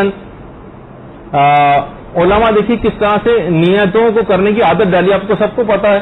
کہ جناب نماز میں صرف دل کا خیال کافی ہے کہ ہم نماز پڑھ رہے ہیں، اور کئی دفعہ آپ کو نماز کے مسائل میں علماء یہاں پر بتا بھی چکے ہیں کہ نہیں، نیت فقط دل کا خیال ہوتا ہے. لیکن پھر بھی آپ کتابوں کے اندر پڑھتی ہیں میں نماز فجر پڑھتی ہوں، ادا واجب قربتاً اللہ، یہ بار بار تاکہ آپ کو نیتوں کا استحضار دماغ میں رہے، نیتوں کو کرنے کی مشق آپ کو کرائی جائے. ہم دیکھتے ہیں کہ حج پر جو قافلے جاتے ہیں ان کو باقاعدہ نیتوں کے پرچے دیے جاتے ہیں. حالانکہ سب کو پتا ہے کہ یہ مسئلہ فقہ ہے کہ نیتوں کا فقط دماغ میں ظاہر ہے، ہم صحیح کر رہے ہیں قربتاً اللہ کر رہے ہیں، اس میں صحیح کرنے کے لیے طواف کر رہے ہیں قربتاً اللہ کر رہے ہیں، کون سا عمرے کا ہے حج کا یہ بھی ہمارے دماغ میں ہوتا ہے، لیکن پھر بھی زبان سے نیتیں کروائی جاتی ہیں تاکہ آپ کو اپنی نیتیں دماغ میں اس کا استحضار رہے، جب قربان اللہ کی نیت اس کے اندر زبان سے اس کا اظہار ہوگا تو دماغ میں بھی یہ چیز آئے گی کہ میں کام حکم خدا کی بجاوری کے لیے کر رہا ہوں۔ حتیٰ کہ علماء یہ فرماتے ہیں کہ کسی کی عیادت کے لیے بھی آپ جا رہے ہیں، بنسبت اس کے کہ عیادت ہم یوں جا رہے ہیں وہاں پر کہ بھئی فلاں صاحب نے کہیں ناراض نہ ہو جائے، فلاں صاحب کو چھوڑیے کہ پروردگار نے حکم دیا ہے کہ بیمار کی عیادت کرو، مستحبات میں سے میں اس وجہ سے جا رہا ہوں۔ شادی بیاہ کی تقریب میں یا کسی سالگرہ کی تقریب میں جا رہے ہیں تو صلہ رحمی کی نیت کر کے جائیں، یعنی اپنی نیت کی اصلاح کریں، اسے چلے جائیں، عمل سے نہیں روکا جا رہا، آپ نیت کی اصلاح کی بات کی جا رہی۔ تو اسی طرح سے مجلس اعضاء میں جا رہے ہیں، اب یہ نہیں کہ ہم نہیں جائیں گے تو وہ بھی نہیں آئیں گے، اس طرح کی چیزوں کو نکالیں۔ امام حسین کی مجلس سے اتنا عظیم ثواب ہے، اس کو حاصل کرنے کا امر خدا ان کے ذکر سے زندہ ہوتا ہے، میں اس وجہ سے مجلس اعضاء میں شرکت کے لیے جا رہی ہوں۔ اب یہ پورا کام عبادت بن جائے گا بنسبت اس کے کہ وہ نہیں آئے تو ہم نہیں جائیں گے تو وہ نہیں آئیں گے، اس طرح کی تمام نیتوں کو دماغ سے نکالنا پڑے گا۔ تو بہرحال یہ تمام چیزیں ایسی ہیں کہ اس میں آپ کو نیتوں کو خالص رکھنے کی مشق کرنی پڑے گی۔ ہر نیک عمل سے پہلے رکیے، اپنی نیت کو ٹھیک کریں اور پھر نکل جائیں۔ ایک چیز یہ ہو گئی ہے۔ دوسرا علاج اور طریقہ کہ اپنی نیت کو خالص کیسے کریں، وہ ایک اس مرض سے دور ہونے کے لیے پروردگار سے واقعتاً دعائیں مانگیں، اپنی دعاؤں میں بھی تو اس کو شامل کریں۔ بس وہی رزق اور وہی مخصوص نیتیں اور وہی شادی کی دعائیں اور وہی فلاں چیز، اس کے علاوہ جیسے کوئی کسی چیز کا ہم کو خطرہ ہی نہیں، یہ مرض ریاکاری کا خطرہ، یہ خود اپنی دعاؤں کے اندر اس کو شامل کریں کہ شدید ترین دعائیں کہ پروردگار تو اس مرض سے ہم کو بچانے والا۔ جب بار بار پروردگار سے رو رو کر گڑا کر دعا کریں گے تو جس طریقے سے بچہ بار بار جب کبھی کسی چیز کی ضد کرتا ہے تو بالآخر ایک رحم دل باپ کو اس پر رحم آئی جاتا ہے، اسے گود میں اٹھا لیتا ہے اور اس کی ضد پوری کر دیتا ہے۔ تو پروردگار سب سے زیادہ رحم کرنے والا، جب 2-4 دفعہ بھی اس کے سامنے اس طرح سے اور سچے دل سے ایک دفعہ بھی گڑ گڑا دیں گے تو یقیناً اس کی الہی مدد آئے گی اور اس مرض سے آپ کو پروردگار نکال لے گا۔ لیکن دعائیں تو مانگیں، یعنی خلوص دل کے ساتھ اپنی ایمان کی سلامتی کی دعائیں جس کے اندر خود اس مرض کو دور کرنے کی نیت ہو، یہ بھی ہونا چاہیے۔ اس کی طرح نہیں، مجھے کہا جاتا ہے ایک دیہاتی تھا، اس کی جو بھینس مر گئی تھی، وہ دعائیں مانگ رہا تھا پروردگار مجھے بھینس دے، تو پیش امام صاحب سے اس کے پاس آئے، کہا میں تو ہمیشہ اپنے ایمان کی سلامتی کی دعائیں مانگتا ہوں، تم یہ بھینس کی دعا مانگ رہے ہو؟ تو اس نے کہا کہ مولانا صاحب جس کے پاس جو چیز نہیں ہوتی اسی کی دعا مانگتا ہے ہمیشہ۔ تو بہرحال واقعی ہمارے اندر ہی کمی ہے، ایمان کم ہوتا جا رہا ہے، تو ایمان کی سلامتی کی دعائیں بھی مانگنی ہیں، اپنے آپ کو ان امراض سے پیچھے چھڑانے کی دعائیں بھی مانگنی ہیں۔ تو یہی وجہ ہے کہ خود ان دعاؤں کے ساتھ ساتھ خود پیغمبر بھی جو دعا کرتے تھے کہ پروردگار مجھے اپنی نگاہوں میں تو چھوٹا کر دے اور لوگوں کی نگاہ میں بڑا کر دے۔ بعض اوقات اس کا مطلب ہے کہ علماء فرماتے ہیں کہ پیغمبر کی جو حدیث ہے اس کے معنی کہ جاہ کا ایک حصہ، ایک قدرے ایک حصہ تو مطلوب ہے، یعنی ایسا نہیں کہ ہم کہیں کہ ہر چیز میں اپنے آپ کو اس طرح سے پیچھے کر کے گمنام کر دیں کہ کوئی آپ کو نہ جانے نہ پہچانے، نہ آپ کو کوئی کام نکل سکے، لوگ آپ کو، یعنی کم سے کم اتنی جاہ حاصل کرنا پھر بھی مطلوب ہوتا ہے کہ جس سے لوگ آپ کو نقصان نہ پہنچا سکے۔ ہاں، اپنے آپ کو غیر الہی اور غیر الہی نیتوں کے اندر آپ کو انوالو نہیں کرنا ہے، لیکن یہ کم سے کم معاشرے کے اندر اتنی عزت اور احترام تو ہونا چاہیے کہ آپ کے کام نہ رکیں، آپ کو جو ہے نا لوگ نقصان نہ پہنچائیں، آپ کو تکلیفیں نہ دیں، کوئی کبھی ایسا موقع پیش آ جائے تو آپ کسی سے مدد بھی طلب کر سکیں۔ تو بہرحال بعض اوقات اس طرح کی چیزیں بھی دماغ میں جو ہے وہ رکھنی چاہیے۔ کہا جاتا ہے کہ شہرت کو انسان کو فقط اس طرح سے اپنے نفس میں برداشت کرنا چاہیے کہ جس طرح سے انسان اپنے گھر میں باتھ روم کو برداشت کرتا ہے، یعنی جب ضرورت ہوتی ہے تو باتھ روم کو استعمال کرتا ہے، پھر فوراً وہاں سے واپس نکل آتا ہے، 1 منٹ اس سے زیادہ نہیں ٹھہرتا وہاں پر۔ تو جتنی بس اس حد تک ان تمام چیزوں سے کہ جتنی معاشرے کے اندر عزت ہے ایک حد تک اس سے استفادہ کرنا ہے، پھر اس کو فوراً چھوڑ دینا ہے۔ یہ نہیں کہ بس وہی ہمارا ہدف اور مقصد بن کے رہ جائے، تو پھر ایسا ہی ہو جائے گا جیسے انسان گویا بستر ہی اپنا باتھ روم کے اندر ڈال لے اور ہمیشہ وہاں رہنے کی نیت کرے۔ تو اس طرح سے اپنے آپ کو ان تمام چیزوں سے بچانا ہے کہ وجاہت کا ایک درجہ تو بہرحال مطلوب ہے شریعت کے اندر کہ لوگ آپ کو نقصان نہ پہنچا سکیں۔ اس کے بعد پھر ایک اور چیز ہے کہ اس مرض سے اپنے آپ کو بچانے کے لیے کہ کہیں امراض پیدا نہ ہو جائیں، خاص طور پہ جو دینداری والے کام کر رہے ہیں وہ صدقہ دیں۔ صدقہ ہر قسم کی بلا اور مصیبتوں سے بچاتا ہے۔ اس مرض ریاکاری اور حب جاہ اور شہرت کی جو مرض اور بلا جو انسان کے پیچھے لگ گئی ہے، ایک مومن کے پیچھے لگ گئی ہے، اس کو بھی صدقہ اس سے بھی بچا سکتا ہے۔ تو بہرحال اس نیت سے صدقہ دینا یہ بھی ایک چیز ہے. اسی طرح سے ایک اور چیز بھی جس سے اخلاص حاصل ہوتا ہے اور ریاکاری کے مرض سے پیچھا چھوٹتا ہے وہ ہے سورہ قل هو اللہ احد کی اکثر تلاوت کرنا. سورہ قل هو اللہ احد ہمیشہ آپ کوشش کریں کم سے کم 3 مرتبہ تو مدرسے آنے سے پہلے مجلس میں جانے سے پہلے کوئی بھی نیک عمل کرنے سے پہلے سورہ اخلاص کو پڑھنے سے خود ایک صفت اخلاص آپ کے اندر آئے گی اور غیر الہی اہداف اور نیتیں آپ کے اندر سے نکل جائیں گی. بس صرف پروردگار کا خیال رہے گا اور آپ دینی کام کر جائیں گے. تو اس سے آپ مدد لیں سورہ اخلاص سے. اس کے علاوہ خود روزے سے مدد لیں. روزہ خود شہزادی کونین فاطمہ الزہرا سلام اللہ علیہا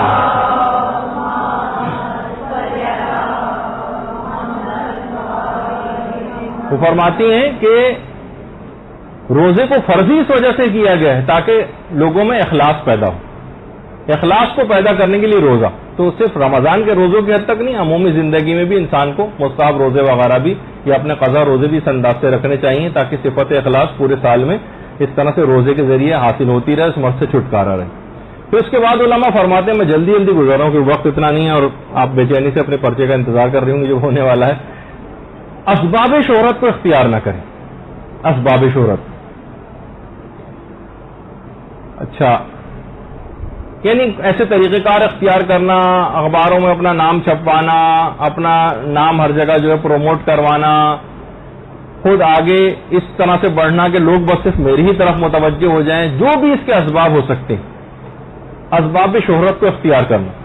صرف اس وجہ سے کہ میں کسی طرح ٹی وی پر پہنچ جاؤں، میں فلاں کسی طرح چینل پر آ جاؤں، کسی طرح سے مثلا کسی کی یہ بھی نیت ہو کہ مثلا یوٹیوب کے اوپر آ جاؤں اور لوگ جو ہیں کمپیوٹر کے ذریعے بھی مجھے پوری دنیا کے اندر، یہ والی نیتوں سے بھی انسان کو اپنے آپ کو بچانا پڑے گا. اسباب شہرت اختیار نہ کرے لوگوں کے لیے. ہاں اگر یہ نیت ہو کہ میں تبلیغ کے لیے کام کر رہا ہوں، اپنی نیت کی اصلاح رکھتے ہوئے پھر جتنے بھی ذرائع وہ چاہے تو استعمال کرے تبلیغ کے لیے، پھر اس میں کوئی ممانعت نہیں.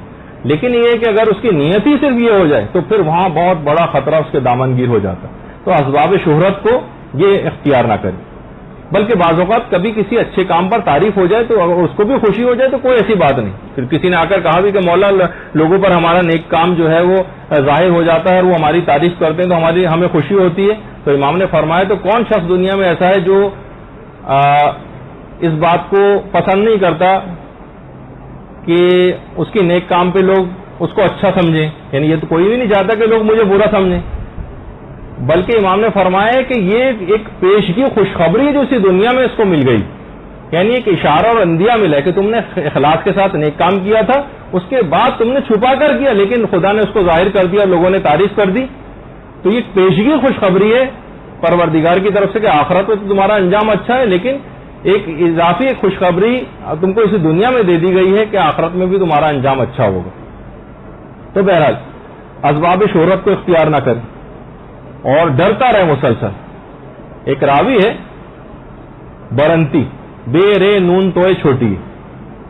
ایک دفعہ ہمارے 8ویں امام رضا علیہ الصلوۃ والسلام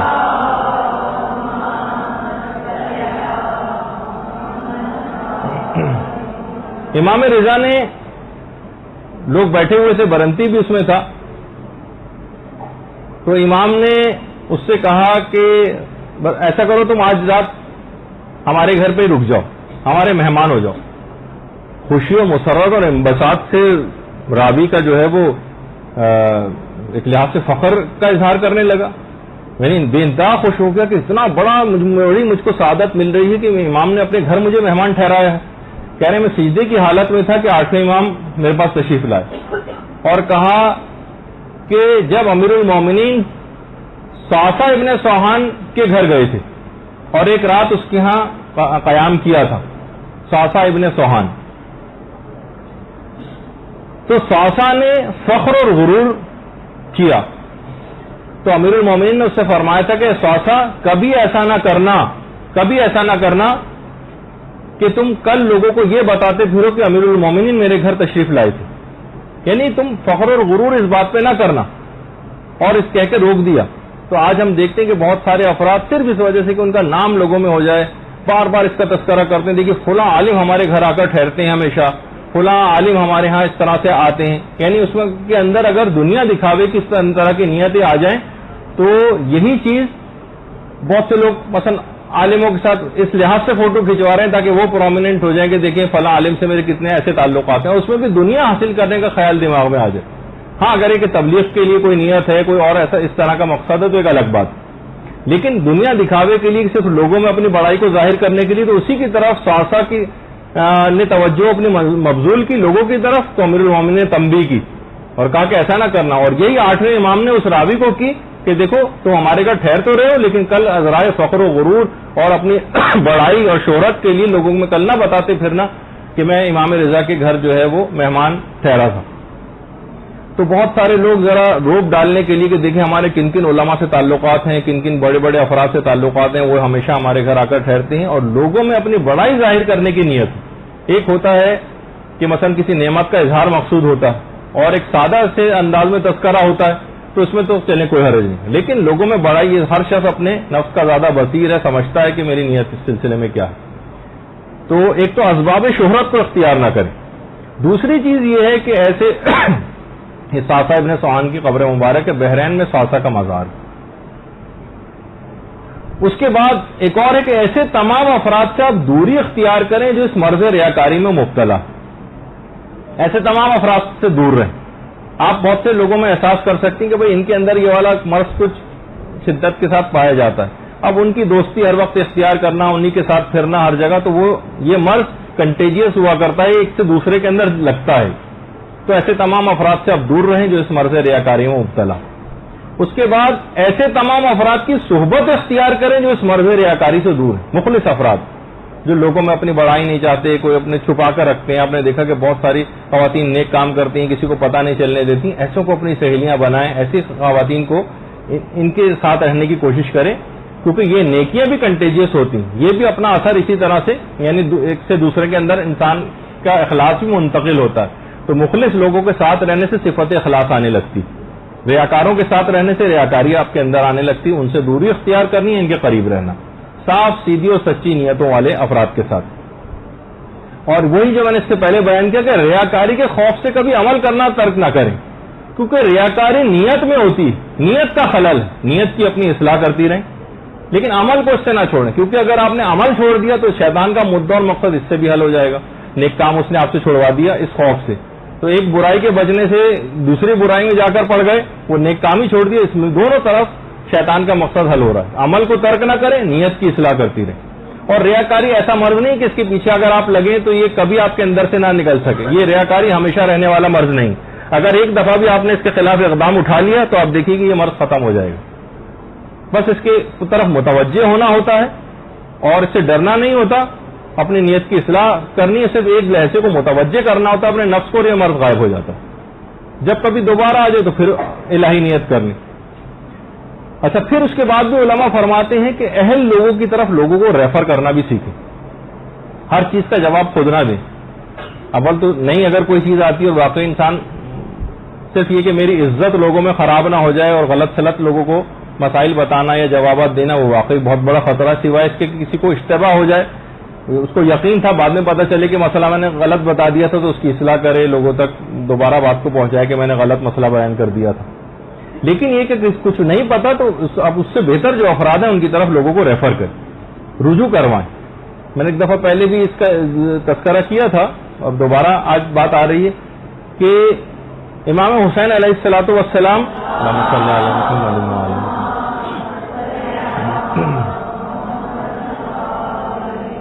جس وقت بڑے بھائی امام حسن علیہ السلام بیٹھے ہوتے تھے،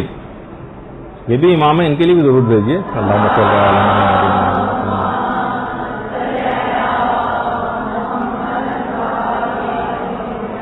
بڑے بھائی کے احترام میں ذرا بات نہیں کرتے تھے. جس محفل میں امام حسن موجود ہو، امام حسین علیہ السلام خاموش بیٹھے رہتے تھے. بڑے بھائی موجود ہیں، ان کے سامنے کیسے بات کریں. امیر المومنین کے جتنے بھی فصیح و بلیغ خطبے آپ کو آج نظر آتے ہیں وہ تقریباً سب پیغمبر اسلام کی حیات ظاہری کے بعد کے. جب پیغمبر خود موجود ہیں تو امیر المومنین اپنے اس کا اظہار نہیں کرتے تھے. اسی طریقے سے حضرت عباس علمدار علیہ الصلوۃ والسلام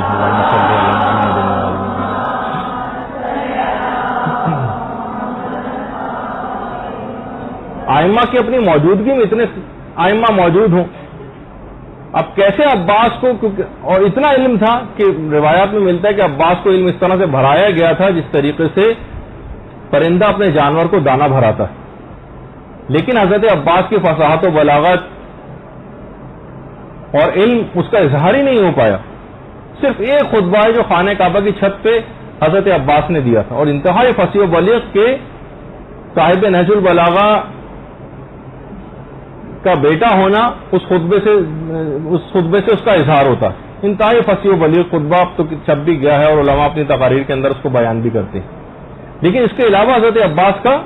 کوئی ایسی چیز نظر نہیں آتی. بہت ہی کم تاریخ کے اندر ایسی احادیث اور وہ سب چیزیں موجود ہوں جس سے حضرت عباس کے اتنا علم کا جو ہے اظہار ہوتا. وہی ان عاجزی انکساری کیسے ائمہ کے سامنے ان تمام چیزوں کا جو ہے اظہار کیا جائے. تو بہرحال ایک چیز یہ دماغ میں رہے کہ ہر وقت خدا کا خیال دماغ میں ہونا چاہیے، ہر وقت خدا کا خیال. یعنی اگر آپ کے دماغ میں باقاعدہ اگر آپ یہ بھی طریقہ کار کے اندر چیز شامل ہے، اور علماء اس کو ریکمینڈ کرتے ہیں. خود آیت اللہ محمد حسین طباطبائی کے پاس اکثر لوگ آتے تھے، علماء آتے تھے، کہا کہ ہم اپنے وطن واپس جا رہے ہیں، کوئی ایسی نصیحت کریں جو ہمیشہ یاد رہے. تو آیت اللہ محمد حسین طباطبائی سورہ توبہ کی آیت نمبر 105 بتاتے تھے اپنے گھر کے دروازے پر بھی لکھ کے لگانی چاہیے، الم یعلم بان اللہ یرا. کیا تم کو نہیں اس بات کا علم نہیں کہ پروردگار تم کو ہر وقت دیکھ رہا ہے، تمہارے دل کو بھی دیکھ رہا ہے، تمہارے عمل کو بھی دیکھ رہا ہے. اپنے گھر کے دروازوں کے اوپر اس کو لگائیے تاکہ ہر وقت دماغ میں آپ کو اصلی اور حقیقی نیتیں آپ کے دماغ میں رہیں، تاکہ آپ کا دل کبھی بھی تواضع اور انکساری سے ہٹنا چاہے، کسی برائی کی طرف راغب ہونا چاہے، کسی گناہ کی طرف مائل ہونا چاہے، یہ آیت قرآنی آپ کی نگاہ میں آ جائے گا کہ پروردگار مجھ کو دیکھ رہا ہے، اس گناہ سے اور اس خیال سے آپ جو ہے ہٹا لیں اپنے آپ کو. تو بالکل وقت ختم ہو گیا ہے، تو بس اس کے اندر یہ بس دماغ میں رہے کہ ضروری نہیں کہ فوراً آپ اس برائی سے اپنا پیچھا چھڑا لیں، کیونکہ برسوں میں صدیوں کی بیماری نہیں جاتی. یعنی جو ساری زندگی اس کے اندر انسان نے گزاری ہو تو کیسے ممکن ہے کہ بس ایک لہجے اور ایک سیکنڈ میں دور ہو جائے. کچھ وقت اس کے اندر ضرور لگائیے، اور ایک دفعہ بھی حقیقی توبہ سے کام لے لیا تو پچھلی تمام ریاکاریاں جو ہیں ان سب کو پروردگار ان سب کو معاف کر دے گا.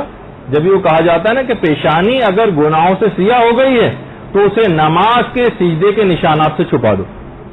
پیشانی اگر گناہوں سے سیاہ ہو گئی تو اتنے سجدے کرو کہ اس میں سجدے کی جو سیاہی آتی ہے وہ گناہوں کی سیاہی کو چھپا دے اور تبدیل ہو جائے. یبدل اللہ سیئاتہم حسنات حقیقی توبہ کے بعد. بہرحال پھر یہ ہوتا ہے کہ پروردگار تمام برائیوں کو نیکیوں میں بدل دیتا ہے. پچھلے تمام ریاکارانہ عمل بھی پروردگار قبول کر لے گا اگر ایک دفعہ سچی نیت اور سچی توبہ اس میں کر لی جائے. تو کمال اخلاص اس کے اندر جو ہے وہ پیدا ہو جانا چاہیے، اور اپنے اندر کوشش کرنی چاہیے کہ تمام غیر الہی اہداف اور نیتوں کو اپنے دماغ سے ہٹا دیا جائے اور مسلسل کوشش کر کے اخلاص کو حاصل کر لیا جائے. اور جتنے طریقے آپ کی خدمت میں بیان ہوئے تھوڑا تھوڑا بھی ان پہ عمل کریں تو انشاءاللہ جلدی اس مسئلے سے چھٹکارا مل سکتا ہے. آج اگرچہ یہ موضوع بہت ایسا تھا، بہت ساری چیزیں مجھے چھوڑنا بھی پڑی کیونکہ آپ لوگوں کا پیپر شروع ہونے والا ہے. انشاءاللہ جب اگلی دفعہ آپ لوگ پھر تشریف لائیں گی اور اگلے سال کوشش کریں گے، دیکھیں شیطان پھر اس سلسلے میں بہکائے گا. بہت سے لوگوں کے سامنے ایسی چیزیں آ جائیں گی ایسے کہ وہ علم حاصل کرنے سے شیطان پوری کوشش کرے گا کہ آپ کو روک دے. تو کوشش کریں گے شیطان کو شکست دیں اور اگلے سال دوبارہ آپ یہاں پر تشریف لائیں تاکہ جو ہے علم کا یہ سلسلہ رکنے کسی جگہ پہ نہ پائے. تو آج گفتگو یہاں پر ختم کرتے ہیں. وصلی اللہ علی محمد وآلہ الطیبین الطاہرین.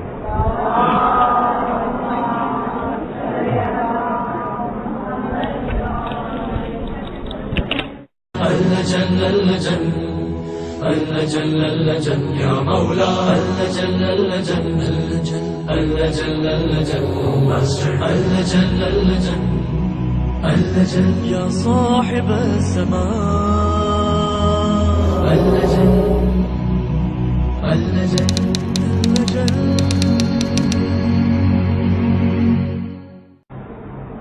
جس کا آپ کو کوئی بھی فائدہ نہیں،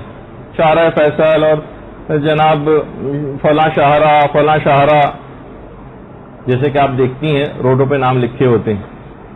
تو اصل مسئلہ یہ ہے جس پر آج ہماری گفتگو ہوگی کہ اصل نیتیں ہمارے دماغ سے نکل گئیں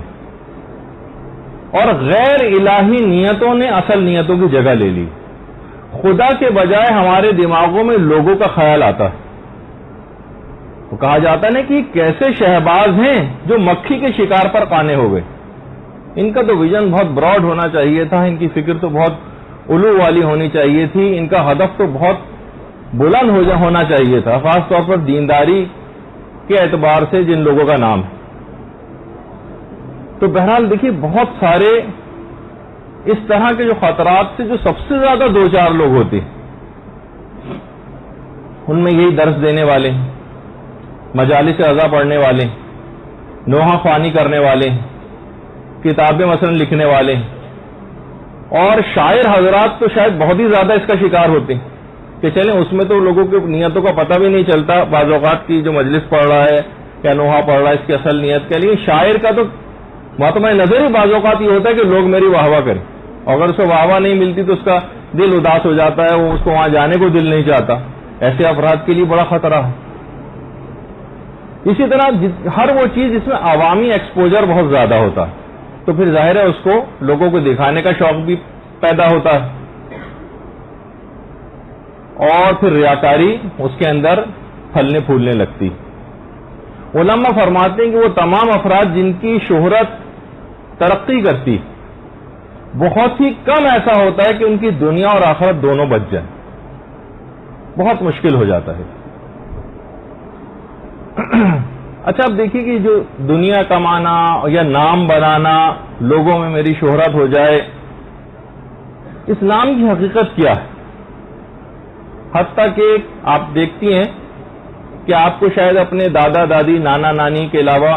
اس سے اوپر کے جو اجداد ہیں ان کے نام بھی پتہ نہ ہو. کسی سے پوچھا جائے پردادا پردادی یا پرنانا پرنانی کا نام کیا ہے تو ہمارے دیکھا جائے تو رشتہ دار، لیکن ہمیں ان کا بھی نام نہیں پتا ہوتا. اور آج کل کے بچے تو اپنے دادا دادی نانا نانی کے ناموں سے بھی واقفیت نہیں رکھتے. تو بس ناموں کی حقیقت یہی، اپنا نام اس کا تو چھوڑے، اس طرح کے رشتہ دار. مثلا میں آپ سے پوچھوں، اپنے طور پر ہی جواب دیجیے گا کہ اگر میں آپ سے پوچھوں کہ رسول خدا کی نانی کا کیا نام تھا، اب آپ خود جواب دیجیے کہ آپ کو پتا ہے یا نہیں. تو بہرحال اس لحاظ سے ہمارے اعتبار سے نام کمانے کی کوئی حقیقت نہیں. اگر بہت بڑا بھی آپ نے کوئی کارنامہ انجام دے دیا تو بہت ہوا تو آپ کے نام پر کسی سڑک کا نام رکھ دیا جائے گا، انجام پائیں گے. آج کے دن کے حوالے سے خاص پیغام بھی آپ کو دینا ہے جو ہم سب لوگوں کے لیے انتہائی اہمیت کا حامل ہے کہ جو افراد بھی دین کے کسی بھی اعتبار سے کسی بھی شعبے میں کوئی خدمات انجام دے رہے ہیں، ایک بہت بڑا خطرہ ان کے پیش نظر ہمیشہ رہنا چاہیے، اور وہ ہے ایک مرض جس کو ریاکاری کہا جاتا ہے. ریاکاری ایک ایسی عجیب و غریب بیماری ہے کہ باقاعدہ جس کو روایات میں شرک اصغر بھی کہا گیا ہے، چھوٹا شرک. یہ بیماری دلوں کے اندر پلتی رہتی ہے اور ریاکار شخص لوگوں کے سامنے اپنے آپ کو بڑا بنانے کی کوشش کر رہا ہوتا. اور جب حب جاہ اور حب شہرت کسی کے اندر یہ امراض پیدا ہو جائیں کہ میں لوگوں میں مشہور ہو جاؤں، میں لوگوں میں شہرت کو حاصل کر لوں، لوگوں میں میری ہر جگہ واہ واہ ہو جائے، میں بہترین مجلس پڑھنے لگوں، میں بہترین درس دینے لگوں، میں بہترین نوحہ خوانی کرنے لگوں، میں بہترین مجلس پڑھنے لگوں، تو یہ مرض جب آگے بڑھ کر ترقی کرتا ہے اللجن اللجن اللجن اللجن یا مولا اللجن اللجن اللجن اللجن اللجن اللجن اللجن یا صاحب السماء اللجن اللجن اللجن.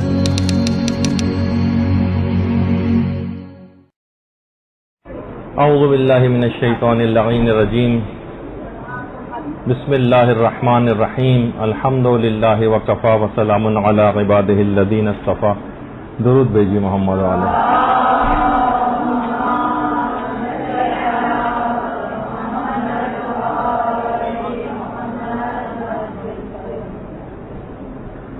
جیسا کہ آپ لوگوں کے علم میں ہے کہ آپ کا یہ تعلیمی سال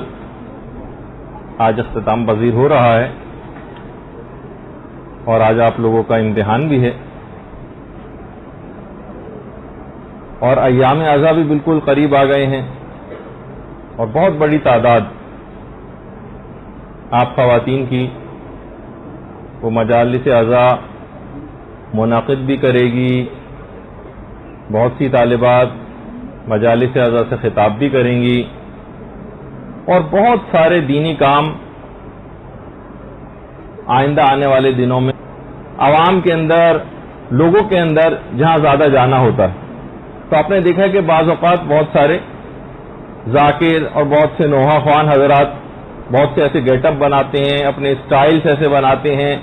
میک اپ اس طرح کا کرتے ہیں، لباسوں کی تراش فراش اس طرح سے ہوتی ہے، لہجوں کو بہت بناوٹی بعض اوقات بنایا جاتا ہے۔ بہت ساری مجالس کے لیے تو باقاعدہ سرخی پاؤڈر اور میک اپ وغیرہ کر کے جانا ہوتا ہے، بالوں کے اسٹائل کیسے کیسے بنائے جاتے ہیں۔ اب اگر کسی کی نیت دنیا دکھاوے کی نہیں ہے تو اس پہ کوئی اعتراض نہیں، لیکن عام طور پر معاشرے کے اندر ہوتا ایسا ہی نظر آ رہا ہے۔ یا جیسے امام خمینی علیہ الرحمہ فرماتے تھے کہ جب قاری قرآن جب اپنے آواز کے اتار چڑھاؤ کر رہا ہوتا ہے قرأت قرآن میں، تو وہ بعض اوقات اپنے خدا اس کے دماغ سے نکل جاتا ہے اور وہ الفاظ کے اس طرح کے پیچ و خم اور اس کی ادائیگی کے اندر ایسا کھو جاتا ہے کہ خدا اس کے دماغ سے نکل جاتا ہے اور شیطان کا مدعا اور مقصد پورا ہو جاتا ہے، چاہے کوئی شخص بظاہر کتنا ہی نیکی کا کام کیوں نہ کر رہا ہو۔ تو اب آپ دیکھیں کہ بعض جو بانیان مجلس ہوا کرتے ہیں ان کے اعتبار سے بھی اگر آپ دیکھیں، نیت مجلس اعضا برپا کرنے کی بعض اوقات ہو سکتا ہے کہ کچھ اور ہو جائے، ہماری مجلس، ہماری نیاز، بعض اوقات مجالس کے اندر بڑے بڑے مالداروں اور عہدیداروں کو بلایا جاتا ہے اپنی PR بنانے